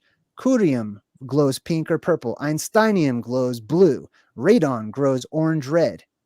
Technetium, which I never even heard of, ionizes with the air, glows blue. Tritium, not luminous, but glows colors. What does it say? Hold on. I don't know what that says, but that one too. Would you usually put on like your sights, like gun sights? Oh, that's right. That's right. Radium. This one I've been looking into radium a lot lately. This one they used to put into like watches and stuff to make it have that neon glow. And then actinium. Look at these colors of all of these radioactive elements, metals, right? They are in this day and age when energy is being siphoned from the surface world where we live down into the heart of the earth. Imagine when that energy rushes back through and goes through these different types of metals, right? This is krypton. Now, krypton has different colors to it. I had no idea till I was doing this study. There's green krypton. There's red krypton. I mean, kryptonite, but my bad. There's red kryptonite. The green one's the one we see most often, right? There's blue kryptonite. There's yellow kryptonite. There's purple kryptonite. All the exact same colors of these radioactive substances or metals, right? It's basically reflecting our actual world back to us. So that brings up for me the question, I have to re-examine this whole story of the Anunnaki mining for gold. I know we say gold. I know it's been translated as gold, but what is gold to, technologically advanced beings who live forever? Like where you can go anywhere you want, get gold or whatever. It's not as rare as these. These are more rare, and these can affect you physically, possibly extending your lifespan or regenerating your cellular structure or adding health if you know how to use them properly, right? Just like fire can be bad or good. Which also, reminded me of the dark crystal, right? So the dark crystal where these alien creatures basically landed on this world and took hold of this dark crystal because it extended their lifespans. Being around this dark crystal extended these vultures or reptilians, whatever you want to see them as symbolically, dressed like nobility, extended their lifespans. And it was really rare. Now, I'm going to make a connection to the movie real quick and petroglyphs, right?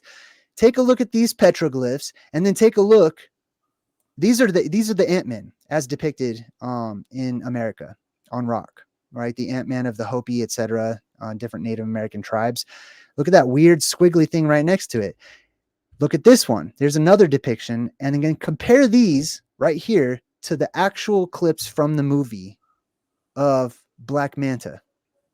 And those weird things that they were, those little scuba things that they had found, Atlantean technology that they were walking around in, right? Wow. It looks just like it. Yeah, right. It's pretty. All right. So then I wanted to get to this one too. Aquaman, they had all these Atlantean symbols in the background, but they predominantly showed this one right next to Aquaman, who is a type of, the ancient gods, etc., Atlanteans. This symbol right here represents, for me and in my research, right, there's you have sort of a dome shape going up and a dome shape going down, right? So this would, in my plasma apocalypse research, I talk about terrestrial energy that shoots up from entrances from the underworld. Okay, so this would be like a beam of energy that shoots up. And then what it does is it manipulates the energetic field around it and creates a toroidal field, basically. And this right here is a Z pinch. They call this a Z pinch right in the middle. So it sort of follows its own magnetic field. Plasma follows its own magnetic Squatter man field. right there. Yeah, so this is an example of the exact same thing. This is, some artist rendition or whatnot. This would be a toroidal field in the middle. It actually would wrap around like a donut. Shout out to donut. Every time. This is your bagel symbolism too. I'll show you. Thanks. That's the squatter man right there. Yes. So this is a type of image that I believe people saw in the sky. The larger openings would create, they would have beams of light that were much stronger, much brighter, and extended much further high up into the sky before eventually separating towards the top. These are some petroglyphs of the exact same image that we've seen time and time again across the world of the quote unquote stick man, squatter man, etc. But what you can see is there's this toroidal field, and we copied this. We learned this technology. We learned, not we, but some humans who, scientists and whatnot, learned these images. This right here is the traditional Vav shape. This right here, the Vav is the 6th letter of the Hebrew alphabet, right? And Phoenician and some others too, right? So this right here is the traditional Y. It's the beam that shoots up, splits out, and branches up at the top as it gets close to the firmament, if you believe in a firmament or whatnot, because there's an electromagnetic field up there, and the plasma is opposed to it. So it shoots up, it creates this tent peg that connects the sky or the canopy and the earth. This is the great letter Vav, basically, or the great nail, the nail of Jesus, etc. And this right here in the middle is what they call the Z pinch. This is where the plasma it pinches in on itself because it's following its own magnetism. Plasma is actually repelled by a magnet. So because it creates its own magnetic force, it will follow what's called Birkeland currents, and it will eventually collapse in towards the places where it has created the strongest magnetic force, right? And we copied this, like I said, like I was talking about. We copied this exact. I'm not saying, we did it purposefully or that humans did it purposefully, but this is exactly, this is a nuclear reactor.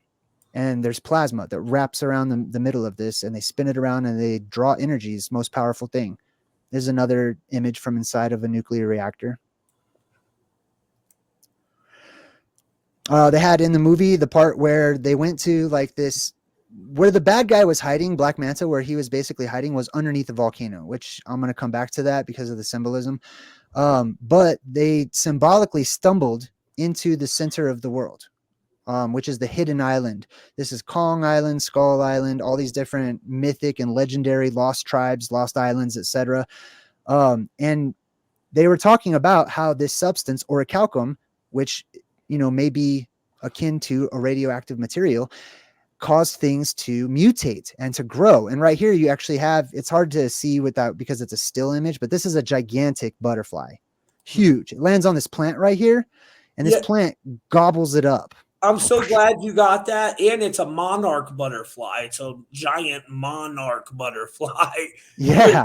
The monarch is connected to mind control. What's the color code there? Orange and blue. Orange and blue. 56, like mind control. And we got into that in our decode we did on Leave the World Behind. So great catch, Jay. I'm glad you caught that one because I forgot to screenshot it. Yeah, no worries. I talk about this a lot when gigantism returns to our world. Right now, we're getting more oxygen because the ocean itself, which is freaking gigantic, is releasing all of this oxygen. It's losing oxygen. So those creatures inside of the ocean don't benefit, but we do, in that we get more oxygen up until the time of, atmospheric depressurization, basically. But whenever we went through a period, even academics talks about a time when we had 2 or 3 times more oxygen, and they have no idea really where it came from. They don't have really a good explanation for where all this oxygen came from, but it comes up and, it helps to contribute to things like gigantic growth, giant plants. The plants will be altogether different. Even the ones that we're used to, they're like little baby infant stages of plants right now. But whenever whenever the conditions in our world and our atmosphere change, they will go into full bloom and they'll be gigantic. And those of us who survive and keep our stature as small people, we'll feel like we're in Honey, I Shrunk the Kids, and many common plants will just all of a sudden become danger just, because they're gigantic, basically, and they grow fast and move quick, etc. Here's that giant rat. They encountered this giant rat, so this gigantism once more. And then these locusts, giant locusts, jump up from the rat, and they're being chased. There's a whole chase scene with these giant locusts, which reminds me of the book of Revelation, when it talks about the locusts that come up from the bottomless pit, aka a hole that goes down into the hollow recesses of the world, right? All these locusts jump up. Insects are going to grow extremely huge. I don't know if you guys knew this, but insects breathe through their skin. So the more oxygen content in the air around the insects, you know, many of them like arthropods and stuff like that, they can't help it. They'll grow bigger and bigger and bigger, like putting a goldfish in a bigger tank, a small goldfish in a big tank. It'll grow bigger. This is where they go to find Manta, who's hiding on this mysterious island full of gigantic creatures. Might as well be like a magical island. And you could see the black rock, right? I mean, it sort of has some color to it so that you can see them for the movie or whatever. But these are those basalt columns, and they move. You see how this one's kind of like at an angle, and you can see it smoothly goes straight up like that, right? I know a lot of people, you know, on the internet, there's talk of the giant trees and stuff like that. And I love that theory. But I also have another theory, especially for these basalt columns, is that electricity pulls them up, that this was liquid form at some point in time. And then they were electrified, which gave them shape, specific shapes through cymatics, right? Which is also the whole opening to the rings of power, you know, the whole cymatics thing, and the angels singing things into existence, etc. But this is your black rock. This is Mount Meru symbolism and magnetic rock as well. Hey Jay, can I show you something real quick? Yeah. Element so that thing you were talking about, which kind of was like the power that was killing everybody, right? It was very similar to nuclear power. This I can't pronounce it. Pronounce it, Jay. Orichalcum. Yeah, Orichalcum. So Orichalcum is 35, matching a nuclear war, which is, if you watch the movie, guys, it is totally a representation of nuclear energy.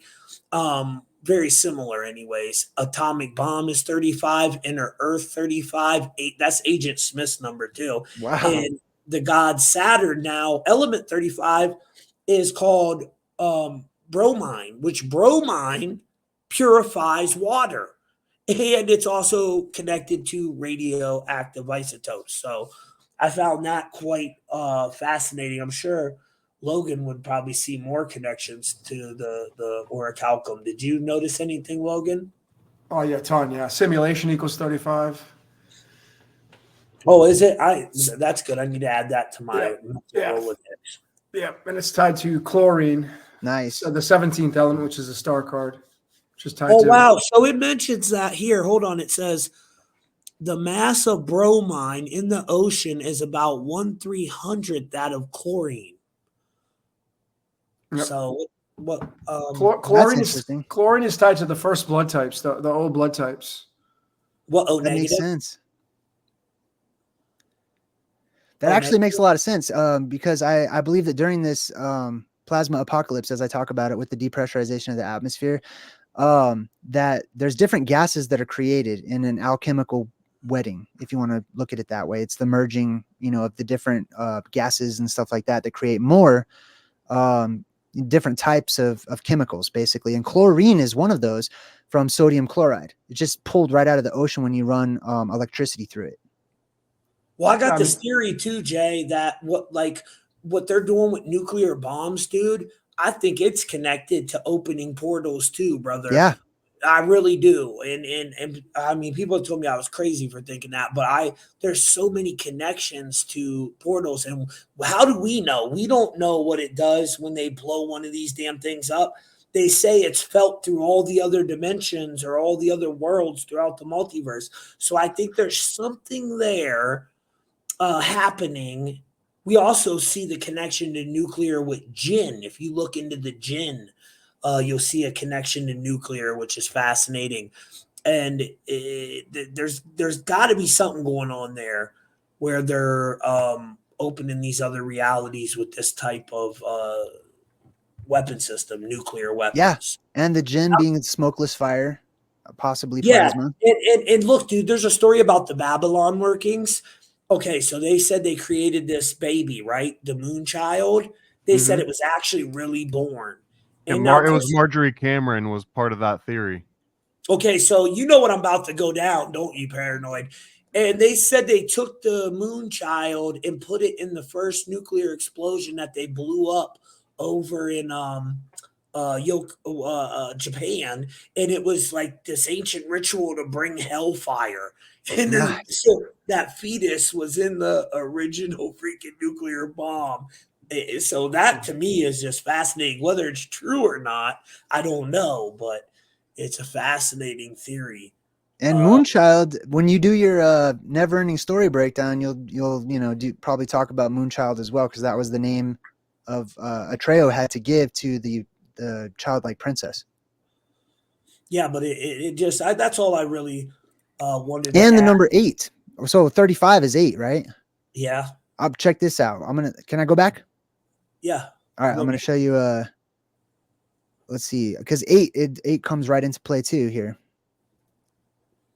Remember the number 8. Actually, Paranoid, I think, brought it up earlier. A couple of you guys brought it up, the number 8 as well earlier too. So here's The a 8 couple and more H. screenshots. What was that? Yeah, we were talking about the 8 and the H, and like the And then Yes. infinity Logan symbol brought up the Logan mentioned. connection to 19 when we were talking about Aquaman, the Right. 8-pointed star. Yeah. And what was that element? Keta, what was it? The K one that you guys brought up earlier? Potassium, calcium? Potassium, right? So potassium, 19, right? The 19 fallen angels that are listed in the book of Enoch, chapter 3. And then K is the number 11, or it's the 11th, letter in the English alphabet at the very least, which is Elven. It's an Elven connection, or 11, the 19, the Elven, the El, the Elu, the angel race or whatever, if you want to call them that. Yeah. Oh, that's fascinating.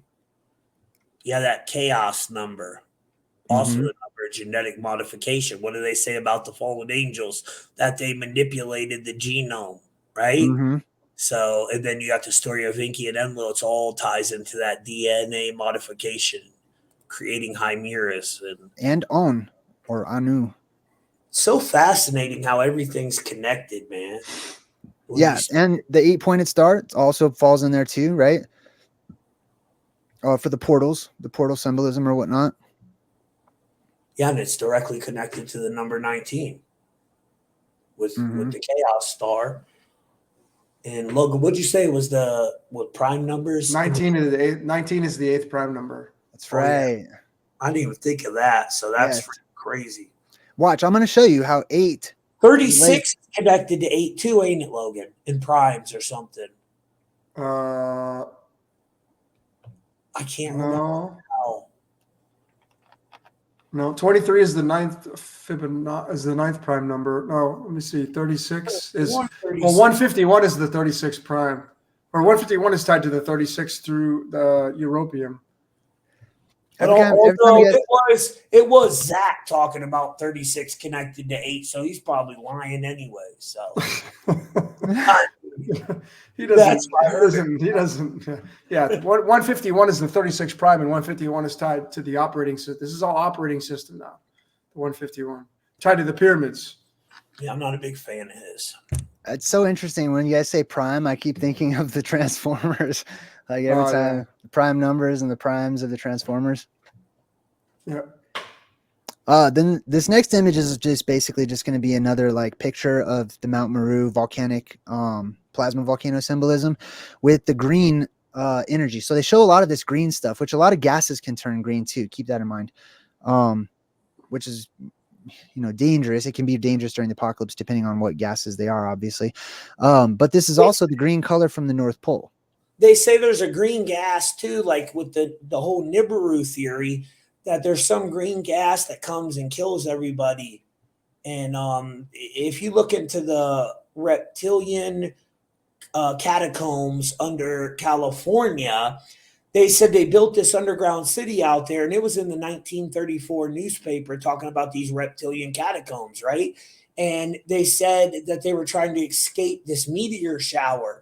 Well, they escaped the meteor shower, but some green gas seeped in and killed them all. Mm-hmm. Yeah, the Joker gas too. It's the Joker so gas. It's got to be connected to something real, or why is it keep repeating itself throughout different stories? You know what I mean? Yeah. Now check this out. So let's just say that this is a type of Rupus nigra, which exists at the center of the world at the North Pole. This is directly beneath the moon, the real moon. I don't want to get too deep into it right now just because that would be time consuming, but there is the projection, which is the light in the sky that we call the moon. And then there is the reality behind it, where the image actually physically comes from, which is always in the same place at the middle of the world, at the apex of the sky. And Rupus nigra is the mountain of the moon. It's the moon mountain, which is the moon child, basically. Here's an example. They just kind of flashed the mountain itself. Mount Meru, I have found. Kind of reminds me of the yellow brick road and then the green. Yes. Oh, yeah. Definitely. This is a type of Oz or Emerald City. When I seen the mountain, that's when I called you. Remember, after I watched it, I called you. I was like, dude, you got to watch this shit. Yeah. This is also the sorry, go ahead. No, there was a lot of symbolism connected to stuff you talk about.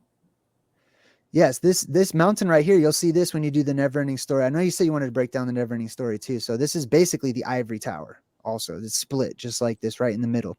Mount Meru has a lot of split mountain symbolism. Rupus nigra, I found a lot of split mountain symbolism to it because this beam of energy shoots up out of it, and then the earth grows and stuff like that too, splitting the mountain. But this is all green. Aurora Borealis symbolism. We have the auroras now that are green now under the conditions we now live in, which is a fallen state, which is for me exponential entropy, represented by whoever owns or whoever lives at or whatever energy sits on the throne of God. Let's say that this is a symbolic example of the throne of God. That energy reciprocates throughout the entire rest of the world. So there's this like sort of fight for Mount Meru or Atlantis or Rupus nigra, etc. Now this right here is a type of the mysterious island at the middle of the world that's depicted on so many ancient maps. And it's also the septentrion, which is basically means 7 towers or 7 trees. You know, that's all symbolic, etc. But that's indicative of the north. Now, I love the intro that you played. We wanted to talk about the symbolism of the whippip. What do you call that? The trident. Yes. Hey, so but what did you think about anybody that touched that trident? It will possess them. Yes. Like plasma possession, right? Yeah, definitely. Because these. Okay, so basically this trident, I'm going to give you the short version first. This trident for me represents these energetic mountains or plasma volcanoes, as I like to call them. Right. And because there is so much terrestrial energy running up through these cavernous systems and it actually energizes the rocks and the metals inside of them, those who touch it, it's able to transfer, especially due to an increase in electricity in the atmosphere itself. And therefore our own auras and chakras become amplified. Those who touch them, the energy rushes through them and they tap into the quote unquote mysteries of the world or the mother goddess or whatever the energy is. It almost overpowers them. You know what I mean? You have to have a very strong will so that you're not completely taken over by it. So if it's negatively, I'm going to say negative as in a bad sense, right? If it's negatively charged, you can become what I call plasma possessed, or you become possessed by a negative entity or energy that flows throughout your body. If it's positively charged, the opposite happens. So that's why you see these people touching this. And then let me just show you the symbolism of this right here. Paranoid made reference to this earlier too. I love studying the different alphabets throughout history and the different alphabets of the world. This one right here comes from the old South Arabian script. This right here is the letter Chet or Hey. It branched off into 2 separate letters. Initially, it was the same. It all depends on your pronunciation. You can get a hard guttural ch sound, which over time people couldn't really do that. So they said ch. So if you see ch or chet or like a character named Chet in a movie or something like that, it's this letter and it represents this letter right here. Shout out to Weird Science. Yeah, right. Chet and Weird Science turned into the frog, the giant frog. So here's a better example of it, basically. And you can see it's that trident shape. These shapes are not just random. The letters or glyphs that we use for what we call letters today were pictures. Hands down, for me, they were pictures across the board. They originally, they started changing because people would draw them differently, or they didn't know how to draw them, or there were times whenever we went through electromagnetic shifts, which affected our brain waves and which sides of the brain that we use, and whether or not we're left-handed or right-handed and things like that. Letters became flipped upside down, like the whole pictures started to change. So you can put this sideways. Could be from just the thought process of the right brain, left brain, right? So in some societies, we might get more right brain, and then Yes. other societies more left brain. Yes. There's clear points throughout time whenever our writing shifted or, seemed to shift from writing left-handed from right to left, so you don't smudge your own marker, to right-handed, writing from left to right. And that's indicative of the side of the brain that we're predominantly using. I think that was the Illuminati agenda, because I think when you read from the opposite direction, I think pineal activity increases. So to have everyone start to read from left to right kind of change the electromagnetic auric field and how we disseminate information, and that dumbed everything down. Wow. I agree with that. Nice. Because like when I was in school, they forced me to write with my right hand, even though I'm left-handed. So like, why would why? Because it's connected to the left brain, right brain. So they wanted I can write with both hands, and they didn't force me to do that. They did for me, at least. And so it's always been my philosophy that they wanted me more in my left brain. This would be like the Neptunian equivalent. You guys mentioned that earlier, how Neptune is represented by the bident instead of the trident right here. This is the exact same letter. It's just pronounced differently. That's all. And I believe that this represents different beams that erupt from different parts of the world. I don't know if Neptune's the bident, bro. I think Neptune's the trident, right? Well, it's the same thing. The bident and the trident was just an evolution, and even the bident evolved itself from the axe, like the minotaur, and like going into that maze of the minotaur. That the axe, if you look at it, it's basically the same concept as a bident. If you were to just take the metal and twist it upwards a little bit. Wow, fascinating. Interesting, right? Yeah. All right, so check this out. Remember this psi shape, this trident shape, right? Here's another one. This is the H, the same type of letter, but this is an Egyptian glyph, right? This they would say that this is like a wick, right? Because it's like a twisted wick, but what it really represents is light, right? Because the wick represents light, basically. How do you draw light, right? So you draw a wick. So it's twisted as it goes up, spiraling, following Birkeland currents, electricity, like DNA. It's DNA. This is exactly what DNA probably is, light form. And then here's one of my favorite alphabets to study is the Paleo Hebrew or the Phoenician.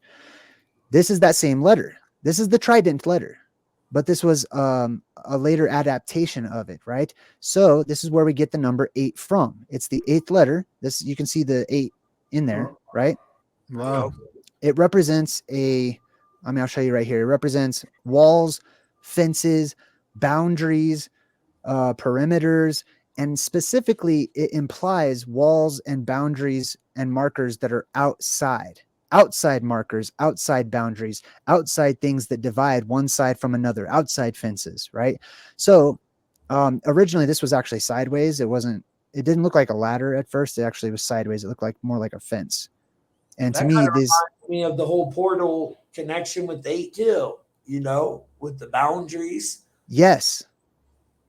And you'll see this glyph too. I don't know if you guys ever see like the 21 Pilots, but the 21 Pilots have this really weird, enigmatic, their whole album, all their last 3 albums at least are super esoteric, and they show you so much of this stuff. They have what they call Nico and the Niners was this one of their songs they have where they have this sort of government entity that they created or made up called Dema, and Dema are these ones that worship these neon lights, and they show you this in their music video. And these Dema world controllers hold up this neon figure 8 that looks exactly like this in this video. I didn't take a picture of it, but here's some other forms that the Het or the 8 or the Trident took. Right? Originally, it could be He or it could be Het. Okay, it all depends on your pronunciation of it, but it looks like a spirit or a ghost, right? Kind of like that. Yeah, You know what I mean? Looks like Tanet, Paranoid American. Yeah. Yeah, big time. Tanet kind of represents that Wicker Man looking symbol. Well, and Tanet's the consort of Ball Hammond, and Ball Hammond is essentially the Green Man. And you were talking about another version of the Green Man, when we started this out. So in my mind, it all really does connect. Maybe it's in like a number 23 shout out Jim Carrey way, but it all freaking connects. Like, this is the Ankh. The Ankh itself is somewhat of a bident, especially if you look at the concept of the battle axe, and then the Ankh with the part in the middle that loops around, which is probably like electromagnetic property. But that altogether also becomes not just a trident, but again the symbol of Tanet. That's right. You even have, go back to the Hebrew one, the slide before. Hey guys, you want to know what I Hebrew? learned today about birthdays? That one right there. Birthday coming up. There was this video going viral that said the happy birthday song is an ancient chant or some type of spell that the fallen angels put on us to grow old. You guys ever hear anything about that? No. I mean, it's kind of weird. We light candles, we turn out the lights, go in the dark. Everybody stands around you chanting this happy birthday song. Yeah, really depressing sounding. Yeah. They said we lived way longer and that's some type of a spell. I mean, it was definitely fascinating. Yeah, well, so this goes back to, various religions and ancient belief systems, not just pagan or witchcraft or whatever, but that's why they would light fire and make wishes to the fire, because the fire represented its plasma, basically. And it represented like the jinn and stuff like that. And they would make wishes because they could speak to the fire, and the fire would carry their prayer, their wishes, etc., up to the gods and to the heavens. Not so much the smoke, but it was actually the fire itself, or the burning plasma bush itself. Burning bush symbolism. That talking to God. That early Hebrew symbol on the far left, that looks a lot like a roll of film. You're right. Oh, it does, dude. Yeah, and that means house, right? So it's a wall. So you're actually that's a builder. That's film.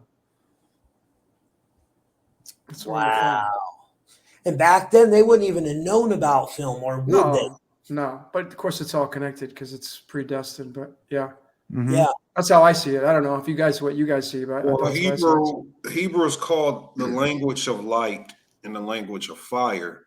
So a lot of our existence, the holographic reality that they're shaping their world or this world into, has a lot to do with the Hebraic alphabet and probably the shapes of it, because light has the bend, and that's how form happens.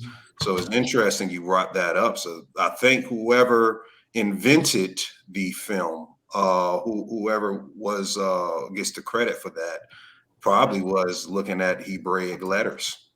Well, I was always, it's funny you pointed that out, because if you share my screen, I want to see if I can make this picture bigger. But we were talking, it kind of goes into what I've always looked at, because I'm Jewish, so I always look at Jewish stuff growing up, and every time I've seen this picture, I always think it looks like a video camera. It totally does. Wow. And then going back to Polaris, I have like a theory that the menorah, which is 8, this one is 7, but maybe you knew about the camera back then, Donut. Yeah, that's what I just every time I look at it, I always thought it looked like a video camera. But Polaris, the 8-pointed star, is also the menorah, or the 8 reindeer, and I feel like there could be a Polaris connection to that as well.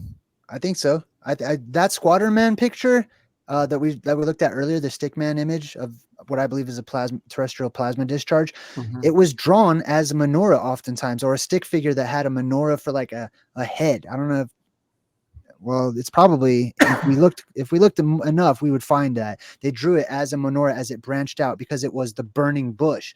It was the tree of life. It was a tree that was a tree of light, just like they show in the Lord of the Rings, how they had their two their silver tree and their gold trees that gave light to the world. They were pillars. I even heard that there's a story of Christopher Columbus seeing a menorah UFO. For real? Yeah, I've read that.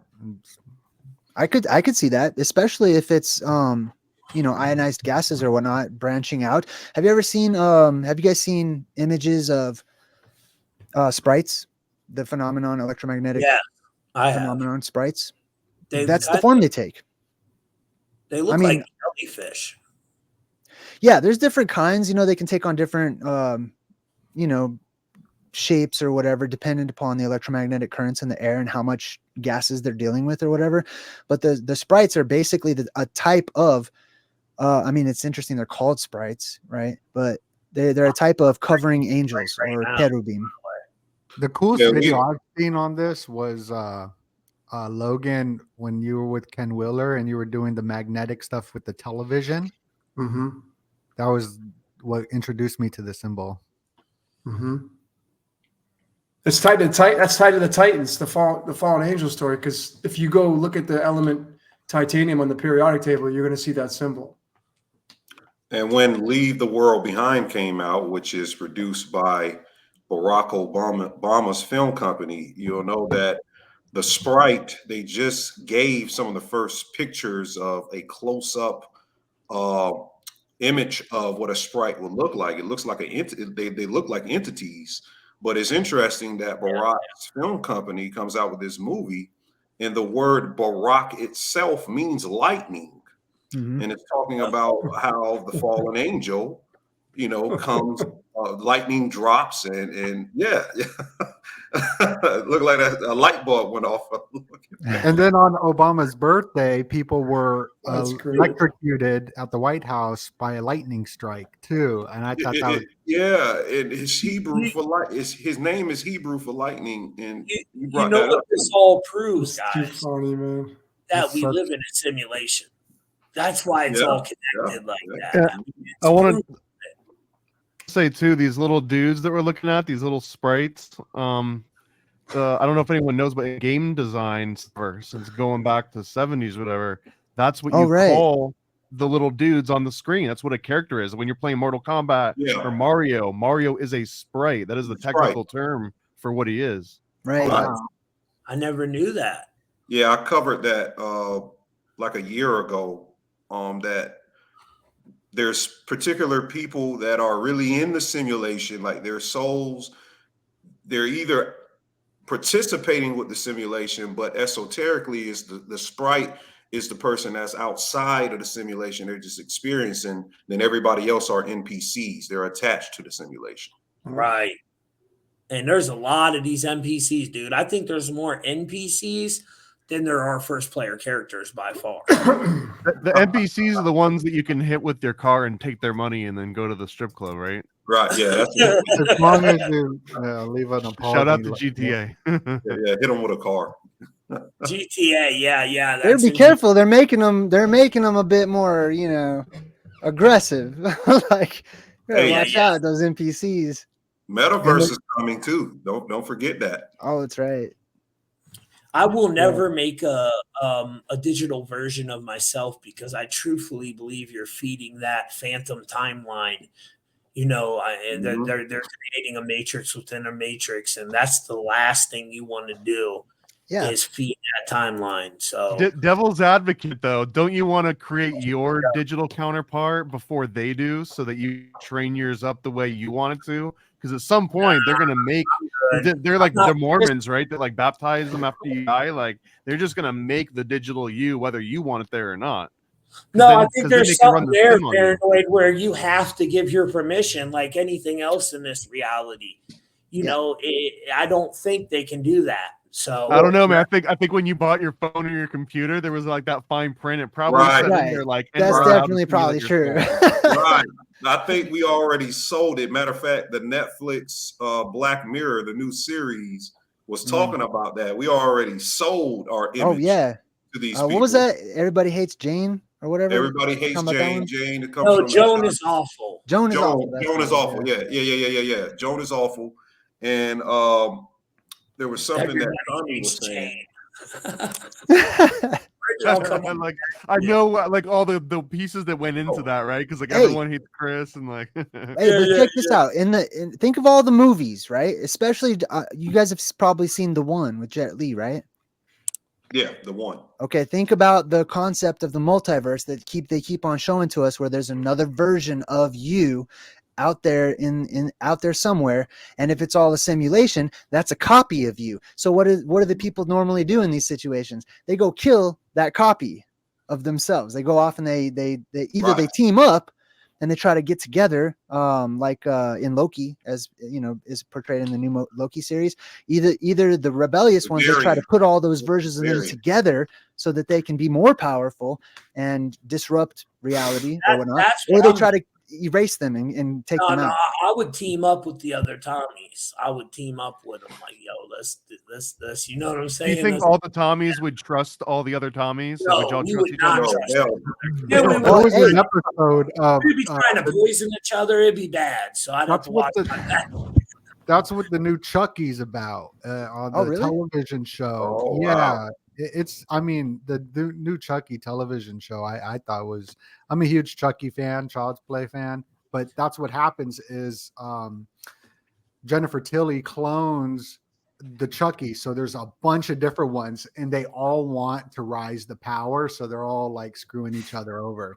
Mm-hmm. Yeah, that harkens back to the ancient Brahmin creation story, where Brahma, the original god or whatnot, was all there was. So in order to create, he had to split himself, which he can't do. So he just casts a spell on himself to deceive himself, which is Maya, or deception or illusion, basically, that there is more than one when there isn't more than one.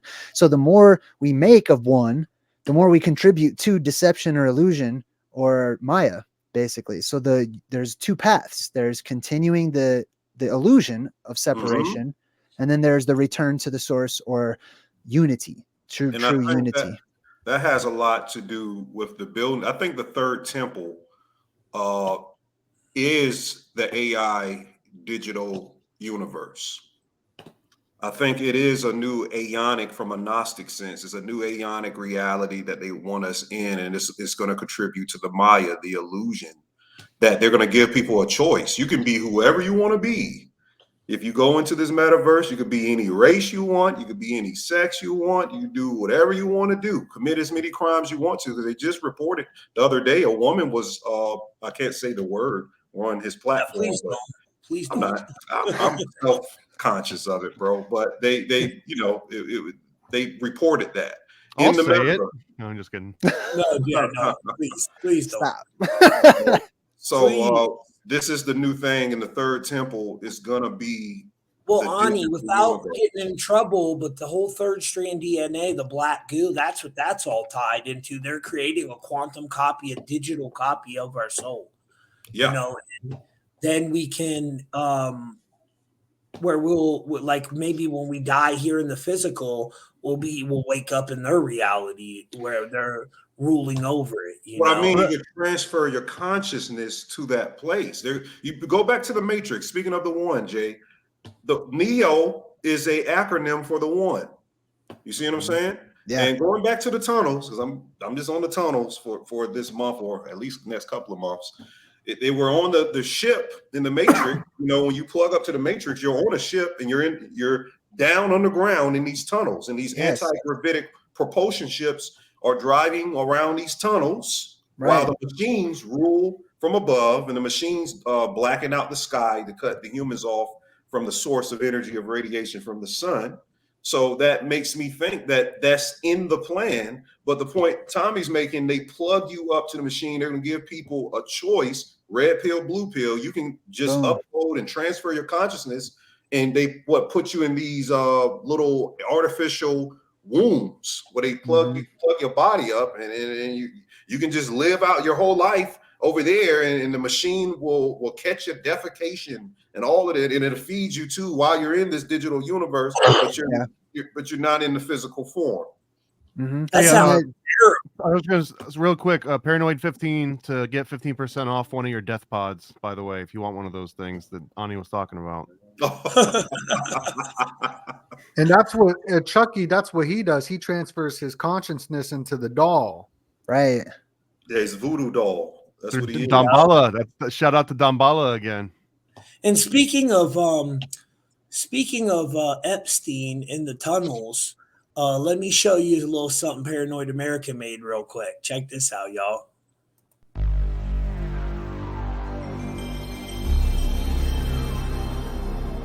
This is Epstein's quest. Fly the lowly town express. Call him Jeffrey or just Jeff. This is Epstein's quest.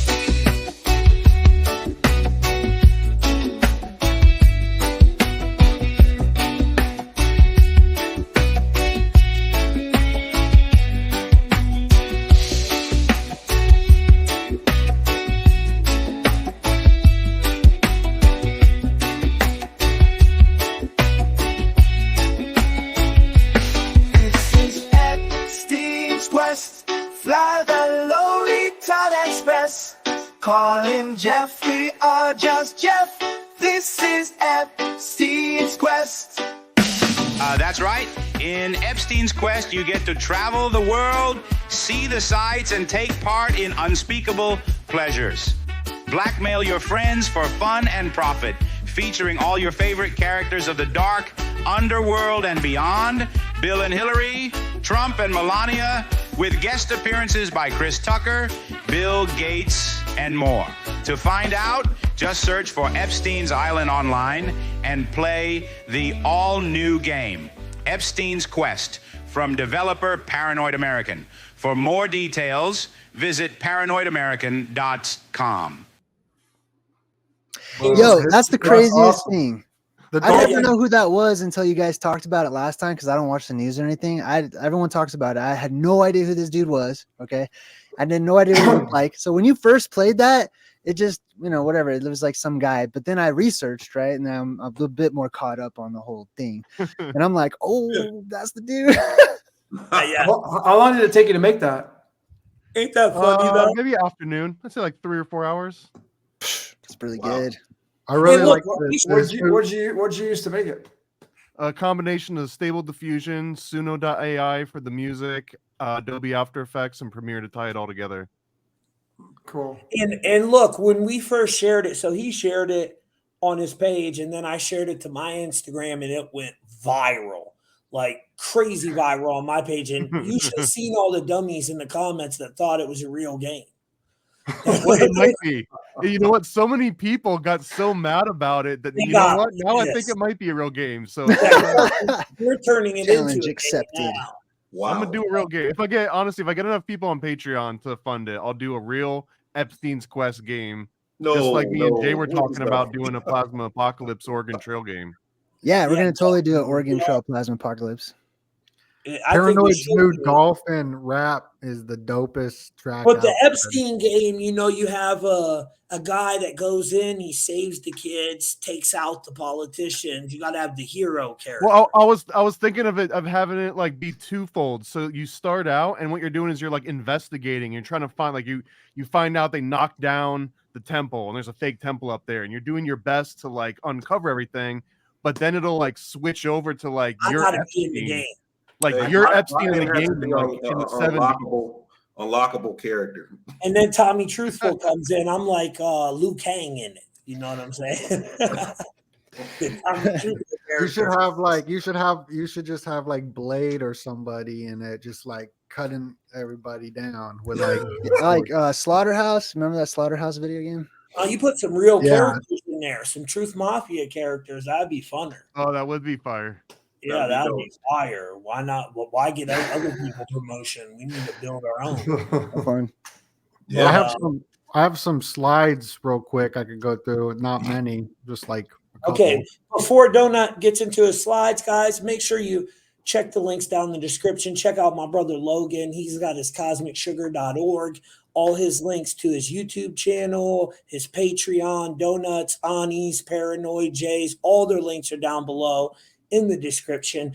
And if you want to get a personal decode, and I just did a dream interpretation last night, that's my favorite thing to do. You can get that done too. A custom picture based on your dream. If the person's in the comments right now that I did the dream interpretation on, I would love to share your dream because it was very fascinating. Let me know if I can. Just email me back. And then if you want a personal reading, that link is down below as well. So check that out. You can find out if you are one of these NPCs or these first player characters. And, you know, I find it so fascinating that the NPCs are connected to Saturn and the first player characters are connected to Zeus, Jupiter, Jesus, that whole connection. When also there's certain areas that I found out that have a higher demographic of NPCs, like Portland, Oregon. Everybody I decode from Portland, Oregon, I swear to God, they're all NPCs. And guess what Portland, Oregon equals, dude? 63, like NPC, non-player character. And then Washington, or it's actually District of Columbia, is 64. And look, where is everybody that runs America? In the District of Columbia. So it's kind of fascinating. I've been finding all kinds of weird connections, but them links are down below, guys, in the description. Get your personal decode today. That's too bad because I man, the coolest people I ever met are from like Portland or Oregon and Washington area. Well, I'm not saying they're so laid back up there. And I got more slides too. Once we're all done and stuff, I'll come back to some of the other pictures if you want. Okay. What did you want to show, Donut? Well, you know, these are just a couple of slides of, I was looking at the movie and I was looking at the, you know, weaponry that they were carrying. And I was trying to see, oh man, is it connected to any of like the assassin order? Because I've been doing a big deep dive on secret societies for a while now. And I looked up, you know, the assassin's blade to find How was your secret societal meeting? Sorry, I couldn't make it. It's okay. It was very secretive. It was good. It was good. You can't tell me about it. It was a secret. It's a secret meeting. I didn't even know about it. No other adjectives to describe it. But yeah, no, it went very, very well. And shout out to it was good. It was shout out to Pukey Pete. Was he there? Pukey Pete was there, and he actually led off the secret meeting in his robe, and it was amazing. My God, yeah. I love Pukey Pete. Yeah, it was amazing. But so I was just looking at, because something I've been looking into is the assassin order. And I was like, oh, it kind of looks like an assassin blade. And when I looked it up, there was a book, Assassin Blade. And right there is the deer, you know, the buck. The buck stops here. This is a huge symbol with Leave the World Behind. And I know real quick, it's in Leave the World Behind. It's in Rebel Moon. It's in Ani. What's that new one I told you to watch? The Saltburn. Saltburn. It's in Saltburn, which I told Paranoid American and Jay to watch it too. I've seen it. Ain't it crazy, Paranoid? And this is just something that happens when we're decoding. I'm sure everybody here can relate that. You just start looking at stuff and you see it's all connected in this web of stuff. But she gave a dolphin type ocean birth to the baby. That's actually a picture of Amber Heard pooping on a bed. Sorry. Yeah, so that's Amber Heard, who, you know, was psychologically dead while she was banging Elon, and those were the reports in the news. But I've been looking into the Illuminati dolphins and, you know, how connected this goes into the ocean, into ancient agricultural gods and all that, especially with the UFO agenda. But the way the baby communicates to the goldfish is the same way the dolphins communicate as well. So it's a dolphin type birth baby. And when I'm just looking at it, the first 15 minutes, all I watched was the 15 minutes. And the baby was the key to everything. That's what they were going to sacrifice, the baby, remember? Oh yeah, the Vril baby. Yeah, it looked like Lum, but I don't know, but I They bet were you going to sacrifice. That's terrible. They had to have that element in there. Thank God the it looked baby like didn't get sacrificed. The Paris Hilton baby a little bit. Oh my But Lord. but the like a little Illuminati meeting with the there's 11, but he's included in it though, so it's 13. 12 Or with the 13. other, Yeah. or there's only one more. My bad. Go ahead. Yeah. Well, it just reminded me of a Illuminati meeting, but this is what I was talking about in the beginning. How this movie is sponsored by alcohol company Guinness. This I is told you he's an product. alcoholic. This is a product placement. Guinness paid a lot of money to Oh have yeah. this in there, and the families to alcohol brands. You could see the connection to Bud Light with the CIA and all that. It's all there, and I'm sure there's a weird baby milk connection that I don't know Milk about. for sure. Milk and the beer and the wheat, but this was on the fridge, and I just screenshotted it. You got 6 stars. There's what is the 6-star symbolism? I don't know, but I just looked up what it could be, and Subaru popped up, and Subaru is for Taurus, constellation Pleiades. So I'm sure there's a connection there that you guys can connect that I don't really know, but I thought that was interesting having the 6-star on the fridge. Anybody know anything about the 6 stars? Ani? I mean, it could be. It doesn't have to be 6 stars. That's just probably what they put there. It could be the 6-sided star. That's It could be the 6-sided star. Yeah, right. It could be right. that too. I mean, it's a hexagon. Semiotics is the language of symbols. But what are we actually looking at though? Like, what is that thing that's black and has the little like white stars on it? What is it? It's a magnet on the fridge. Yeah, but like what? Like what is it supposed to be? I have no idea. Like it looks like a messed up domino or something. Yeah, that's what I was thinking too, like a domino. Yeah. And the only reason I ask is because it almost looks like there's a grid, right? It almost looks like it goes there's like a 4x3 grid in here. So they could almost be coordinates of something where the first one's at 1-1 and the last one's at 1-4 and so on. Interesting. I see. Semiotics. Yeah. And guys, we apologize for the images, but we had the bootleg copy of the movie because it's still in movie theaters. So this is a bootleg copy. Yeah. But the baby communicating with the dolphin with the sonar with the 5 fish, and he might be like the 6th fish. So I don't know if there's a connection there. This is just stuff that I looked up. Aqua comes from the Hittites, I guess the word going back where the double-headed eagle also comes from. With the Hittites. The Hittite Empire. Yeah, I already kind of talked about the global temperatures and how they put this propaganda in all the different movies. And that's it. That time on the screen too, Donut. It was 11:24. Yeah, so the time on the screen is how long the movie is as well, 1 hour and 24 minutes. But if you share, how you can make my video screen right here bigger?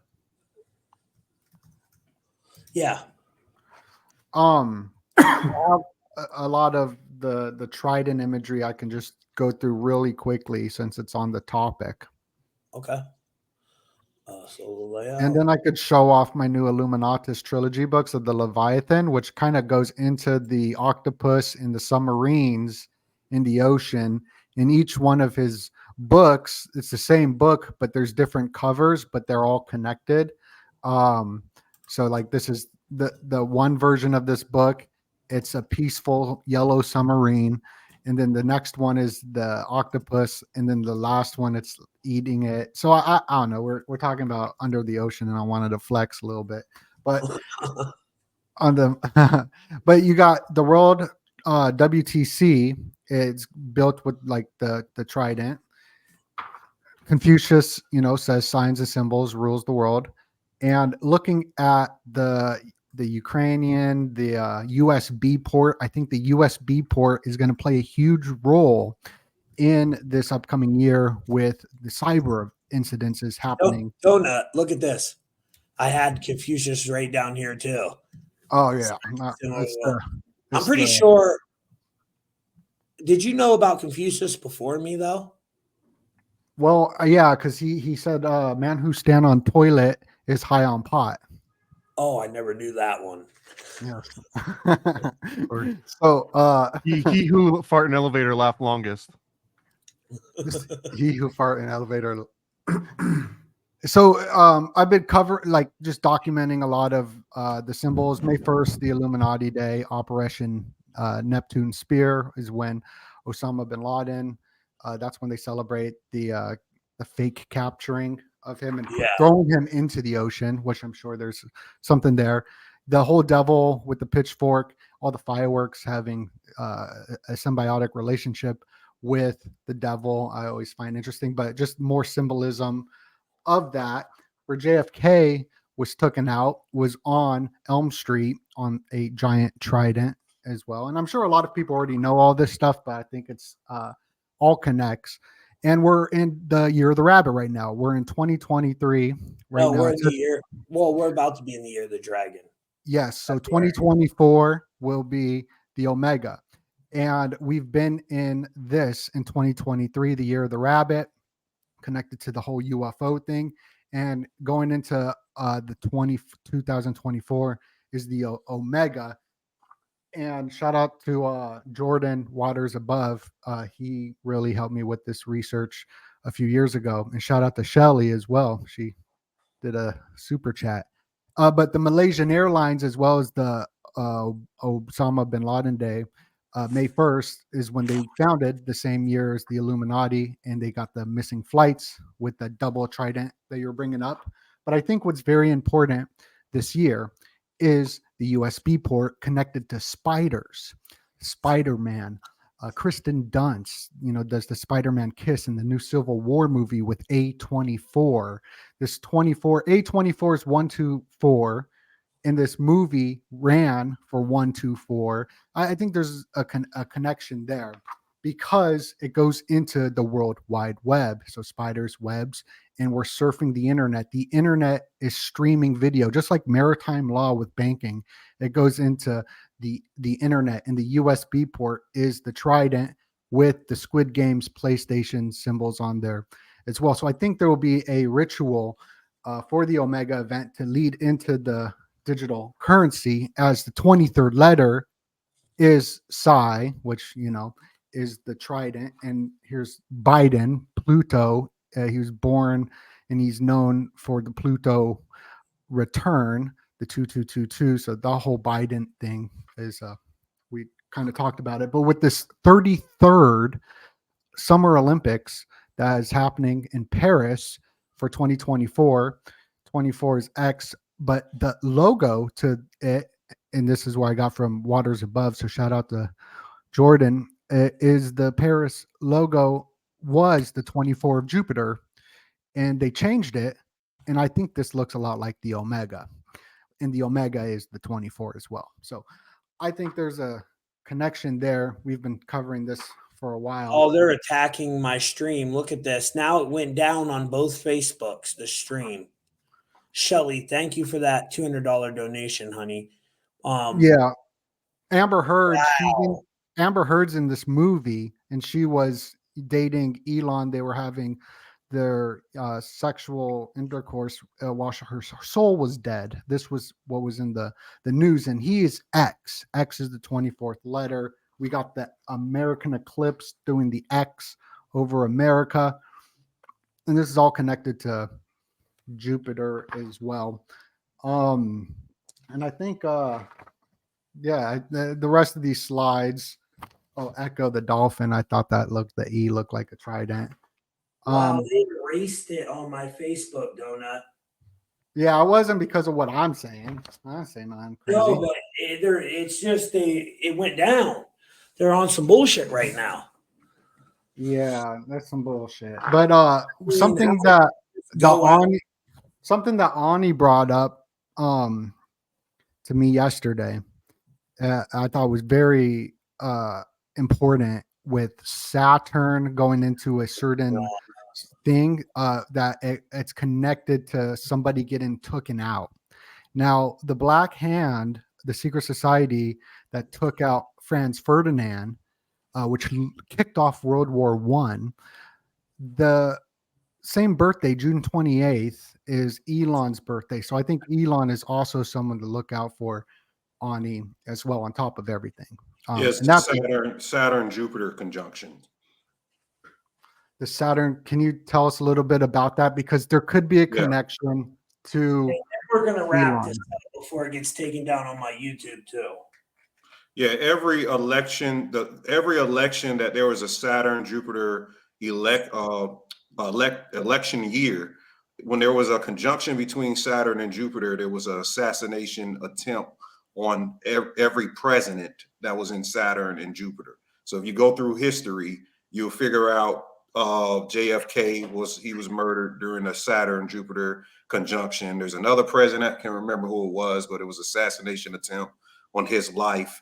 So we have a Saturn and Jupiter conjunction with the elections between Trump and Biden, and now we are about to have the fruition of that bearing. So look for something to happen to someone. I won't put it up on here since they're taking Tommy's videos down. Yeah, they're systematically taking them down. So something's weird's going on right now. It's still on one of my Facebooks, but two of them went down, and it's just like the whole video's gone, just gone. I don't have no strike or nothing like that. I mean, that's just bizarre to me how that happens, though. You know, I definitely didn't erase the video, so why is it gone? But it's cool. I'll download it and upload it to the Facebook. That just really irritates me, though, bro. Real bad. Well, as long as you don't have a strike, bro, it'll be okay. They'll be able to get it. I'm pretty sure who was watching the live, if you post it back for them, they'll appreciate it. Yeah, you got a pretty big idiot to get a strike. You post it again, it could get more views too. And I'm it on, like, already has so many shares. I'm on the main screen. Had so many shares already. Probably why they took it. But anyways, all right. So, yeah, that's about what we'll. Hey, Logan, what do you got for me for my birthday, bro? As far as my numbers and my reading, I want to hear some good things. Got anything? Anything for me? Cheer him up. I gotta look up your charts and all that. Like, I can't. I mean, the basic fundamentals is that you have that 10 of diamonds card, which is, that card actually is not only connected to Michael Jackson, Prince, Jim Carrey, but it's also tied to the creator of The Simpsons. Matthew Groening, born on February 15th, has the 10 of diamonds card as well. So I can't believe Shelly donated $200. Thank you, Shelly. But so Jim Carrey, The Simpsons. Matthew Groening has it. Michael Jackson, Prince, Michael Pence, the former vice president. So some Tom Brady, 10 of diamonds. The Fortunes and Blessings card. That's my card. Yeah, and it's converted into the 74th card in the tarot, which is 74 is tied to illumination. So it's a very, very, very big deal card. It's one of Jupiter's main cards as well. So it's tied right to Jupiter, which Jupiter is known in astrology to be tied to fortunes, stuff like that. So yeah, that's fascinating.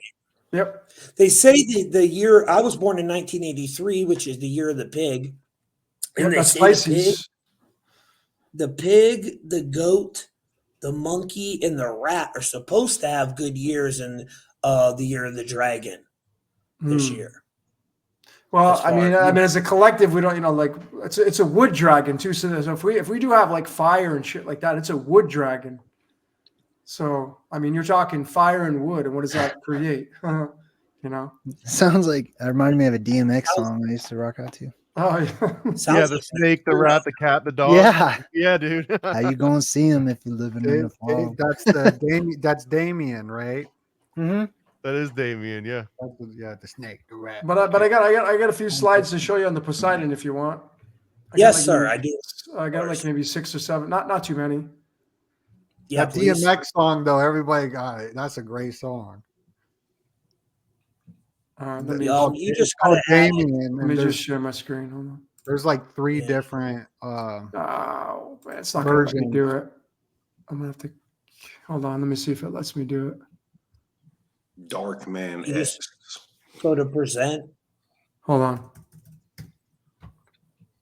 Yeah.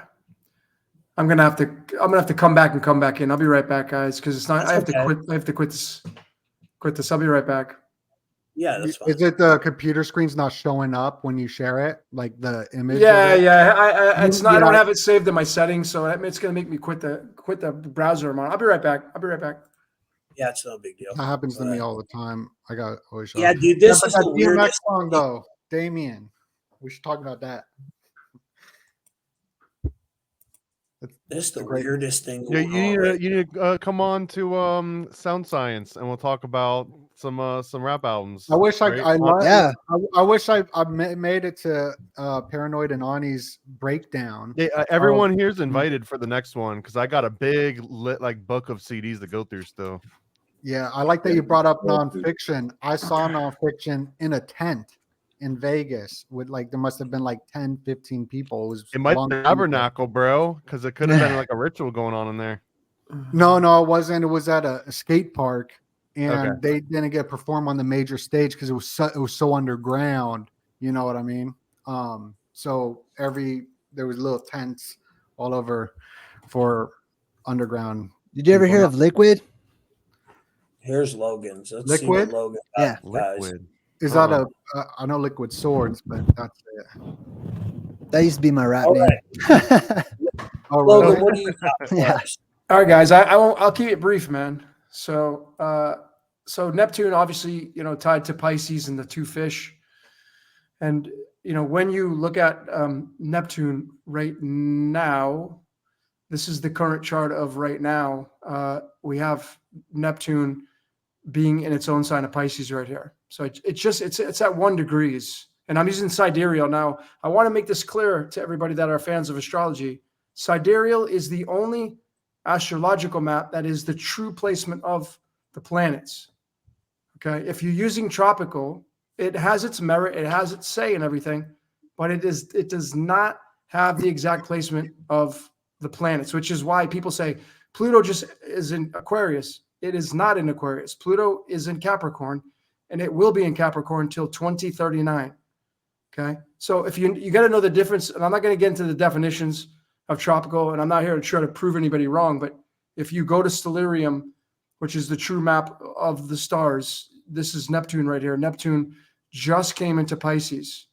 Okay, so Saturn's in Aquarius right now. So that is the true map of the stars right now. I just want to make that clear because this is important. Why Pluto is in Capricorn, because leave the world behind. See, Pluto, this is the 21st in the Shaktra, and this is tied to the world. So Pluto's coming into Capricorn, which is Earth, to destroy the deadwood, to remove the deadwood, and it's in Capricorn's sign. So we have to look to where Saturn is, and Saturn is in Aquarius right now. And so this is what it's all about, is Capricorn, Aquarius right now, and Neptune getting in its own sign right now with the wound of Chiron and Rahu here. This is going to be a monumental change in the way our DNA is being charged up right now, because Poseidon is home. He's finally home. And there's a lot of say in Neptune running this reality.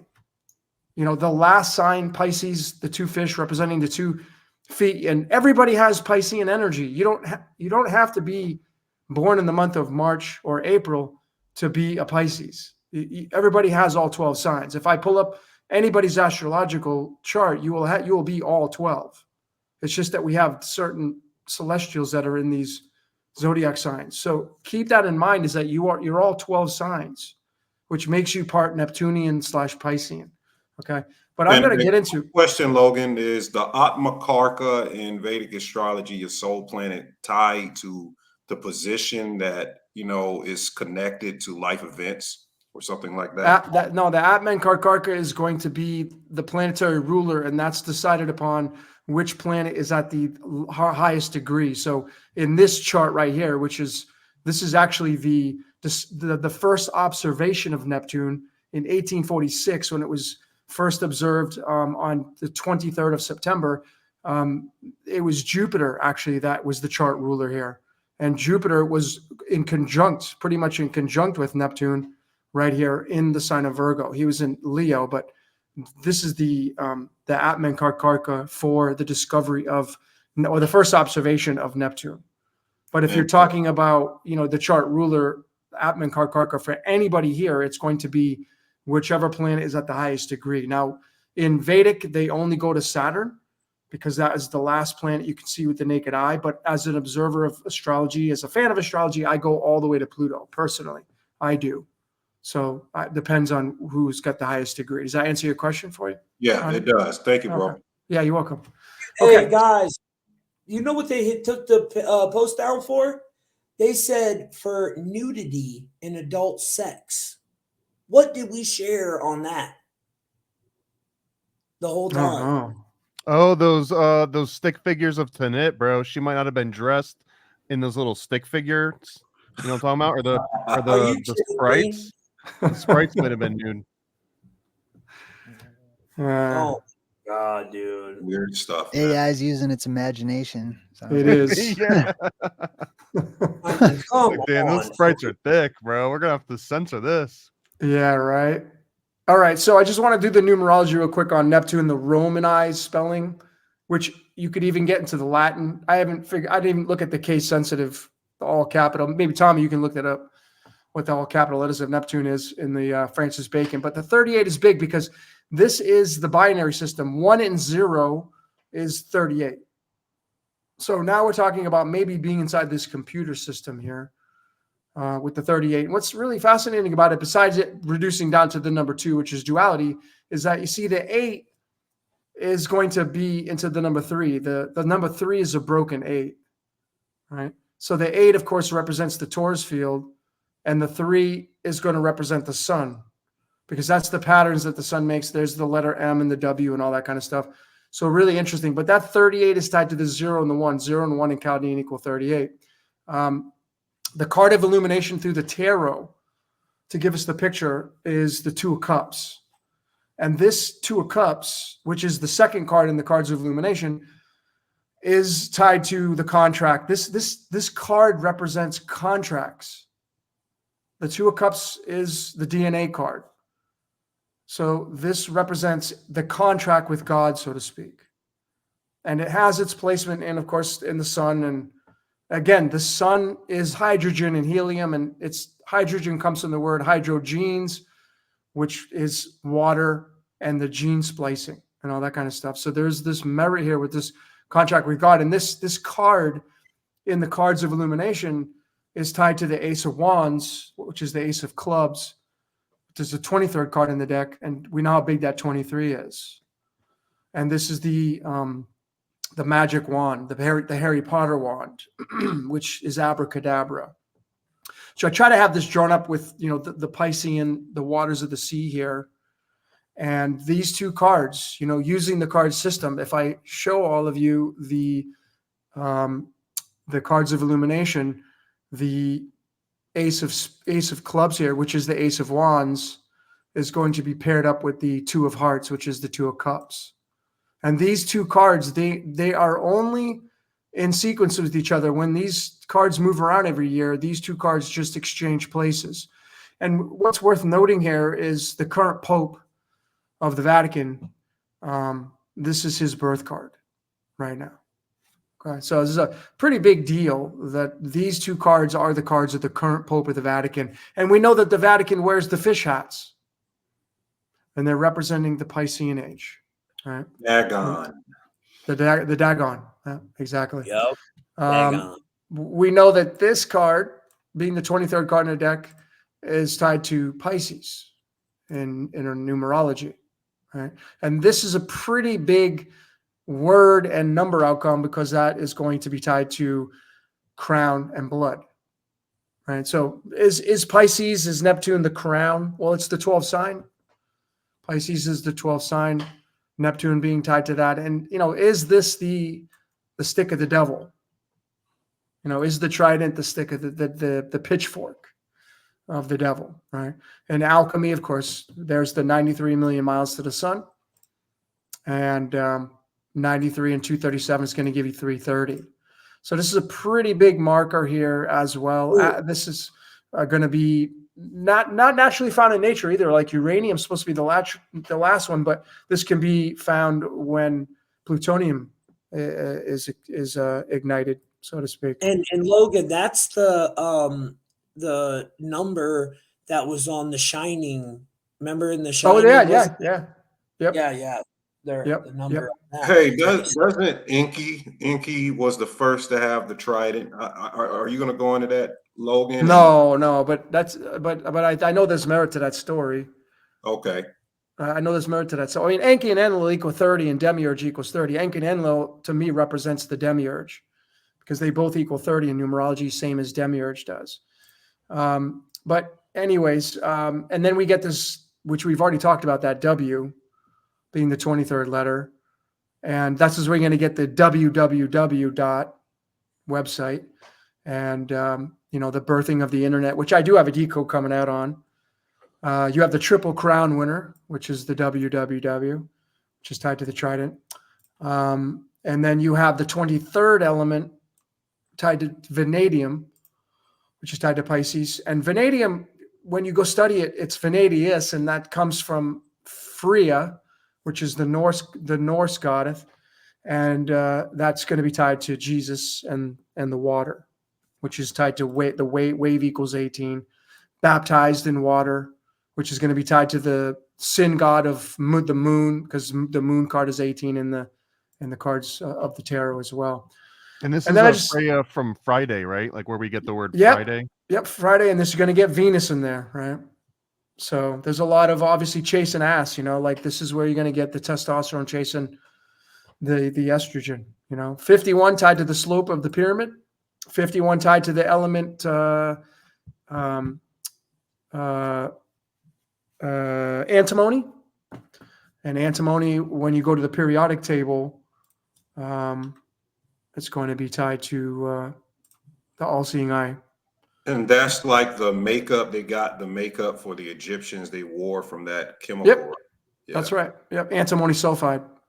So, I mean, you study this, it means not alone. This is like if you cut your brain in half, this is what you're going to see right here. So this antimony, which is called stibnite, this is going to be tied to vanadium here.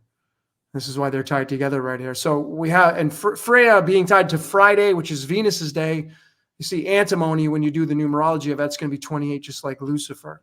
So this is where you're going to get the tie-in from Lucifer into Venus, because Venus is all about making love, procreation. And you need the water to do that. This is why you're going to get the birthing. This is where you're going to get into maritime law, because Neptune is tied to maritime law, because it's tied to water. All this reference. And this Poseidon, being with the origination of it from the Greek, that's 40. I don't know if you guys use the medicine cards, but there's the dolphin card tied right into it. And then I just thought this was kind of interesting. I threw this in there where the deer, remember, man, the Skull and Bones, they have their little place they go to is called Deer Island. Right.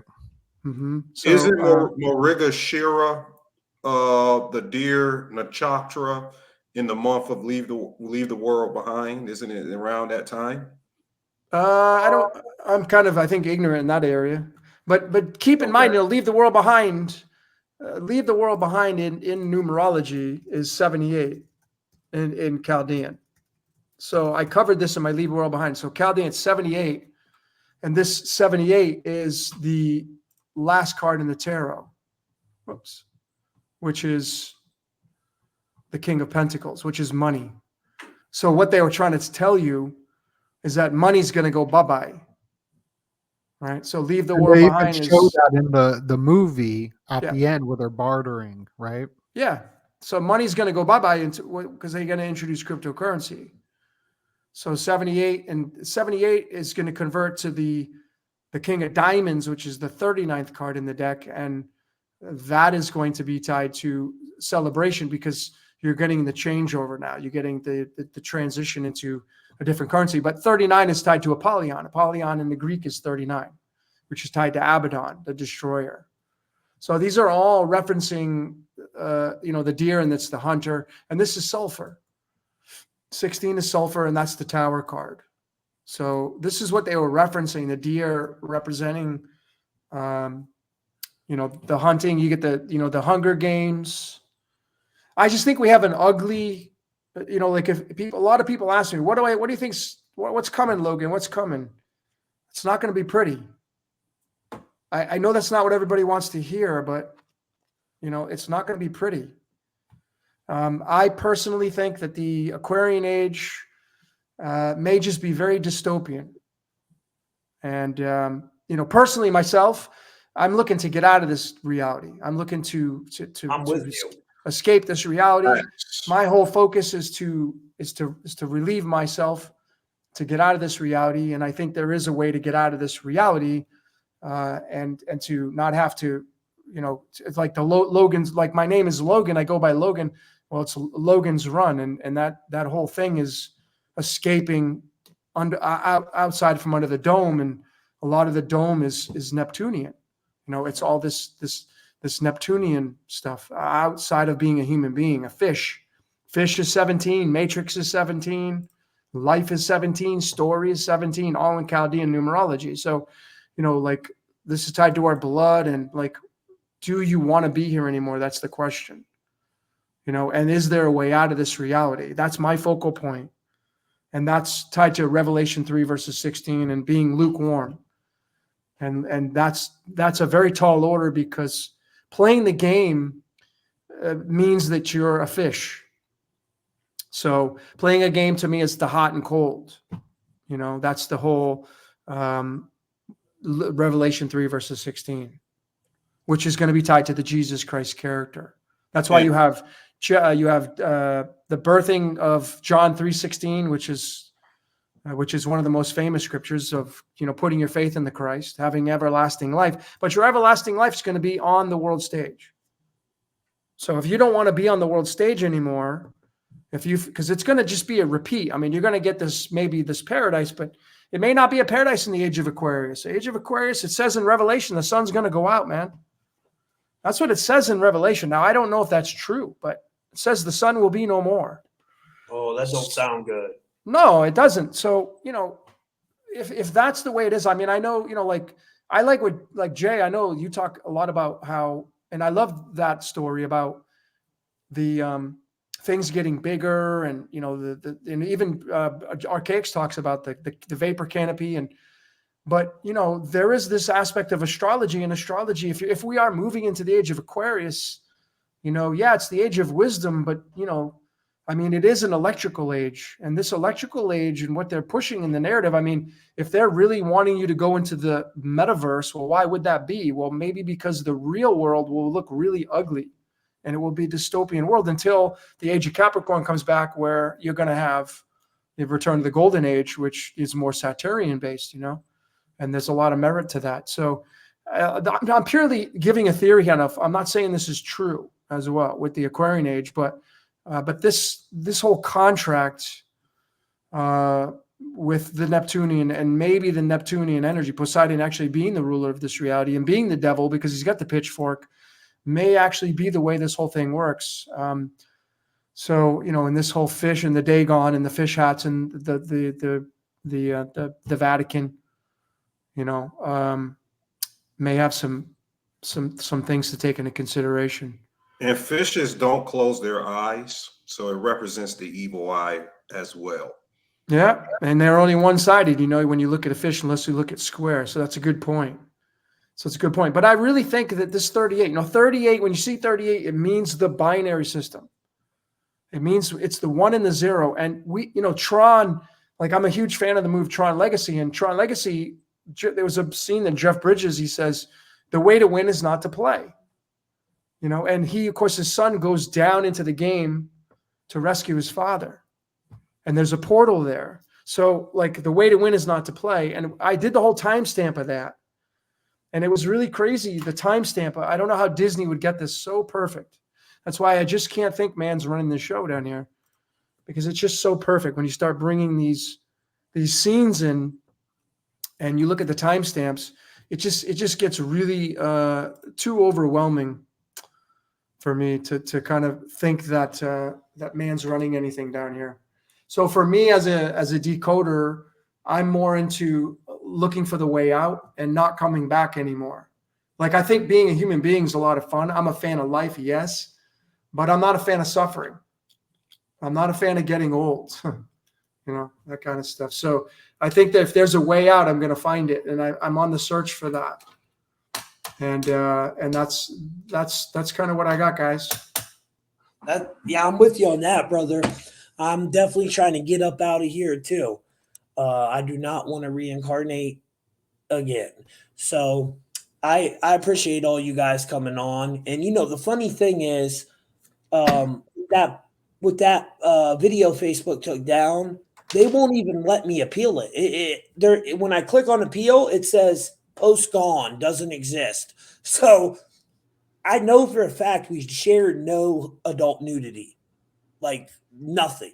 What did we share that was adult nudity? That just blows my mind that they did that. But bro, that's what happens, man. The last 4 videos I put up are the one already 3 days ago. I put it up. It's at like 700,000 views. So when your shit starts to go viral like that, they look for any way they can to take you down. And this is why I honestly hate doing lives. You guys notice I don't do them anymore because they always get you in trouble in these damn lives. Anytime ask me how I know that. I'm telling you, dude, it's like unreal and it drives me nuts. You know what the craziest thing about it though is that we're on 3 hours, right? You could do 3 hours of content, and if someone says the wrong thing for 4 seconds, that 4 seconds weighs against the whole 3 hours, as if it were like a 5-minute video, a 10-minute video, a 10-hour video. All someone's got to say is the word. No, I'm just kidding. But if you said just the wrong word, it's like, bam, you get nuked out of orbit. Wow. Yeah, and the only thing I could think of was the Epstein game. Could that have caused it? Oh, don't bring Epstein game into this. Absolutely not. No, I shared that picture. It could have been the birthing picture too that I shared. Like, it could have been anything. It could have been anything, man. That's probably what it was, the birthing picture. Because it's an algorithm, it's not human, right? It could also be a combination of different triggers. You know what I mean? Different things all together that build a weight for it to consider. But did that birthing picture show any nudity? No. You're going to get taken down just for talking about the birthing picture now. They're going to be like, oh. Dude, don't even sweat it, man. It's over and done with. Nothing you can do about it. No, it just irks me, bro. Yeah, one of the best ways that one of the best ways the CIA figured out to program people, and this was basically Ted Kaczynski, was that you just arbitrarily punish them. You do it for no reason, and then you wait and give someone a reward for no reason, and you just wait to see like their brain try to figure out what the pattern is. And if you never give it a pattern to figure out, at a certain point it just gives up, and it's like, all right, I give up trying to figure out what's going on. You just tell me, I'll be your puppet. And that was like one of the most effective ways outside of sleep deprivation. Wow. No, there's got to be. It's grooming, man. I mean, that's why there's Groom Lake over at Area 51. It's grooming, dude.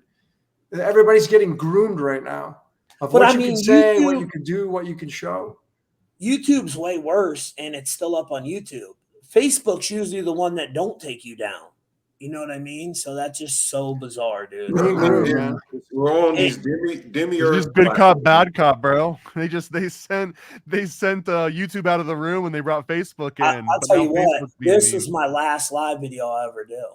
It'll never happen again because from now on everything will be pre-recorded. And happy birthday! Well, here's your birthday present from Facebook.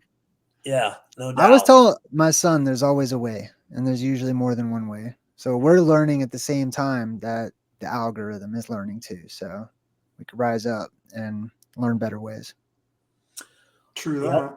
Well, I appreciate all you guys coming on, and that kind of dampened my mood, but it is what it is. There ain't nothing I can do. They won't even let me appeal it, so I just got to take it, and that's it. That's a story of my life. But Thank Are you you gonna guys. close out, or do Yeah. you want me to? I still have some pictures to share if you want, or we could wait another time. Yeah, we can wait it. We were at 3 hours Okay. now. Okay. No My worries. whole mood is like, but I appreciate all you guys coming on, and I'll check out all their channels, guys. All their links are down in the description of this video. And I love you. From now on, guys, you'll be getting uploads from Tommy. So if I do a live, it'll be on Rumble. And my Rumble channel is Truth Mafia TV. That will be the only place I'll be streaming live. Hey, same well, here, are you man. still want to do the live on my website? Yeah, we could do it on there because it's on the website, We can do what we want to. Yeah, we're still gonna do that, but just All right, like I got to be careful, dude. It's crazy. I got to go back out and figure what caused that. So, thank you guys for coming on, and we're out. Awesome. Thanks, guys.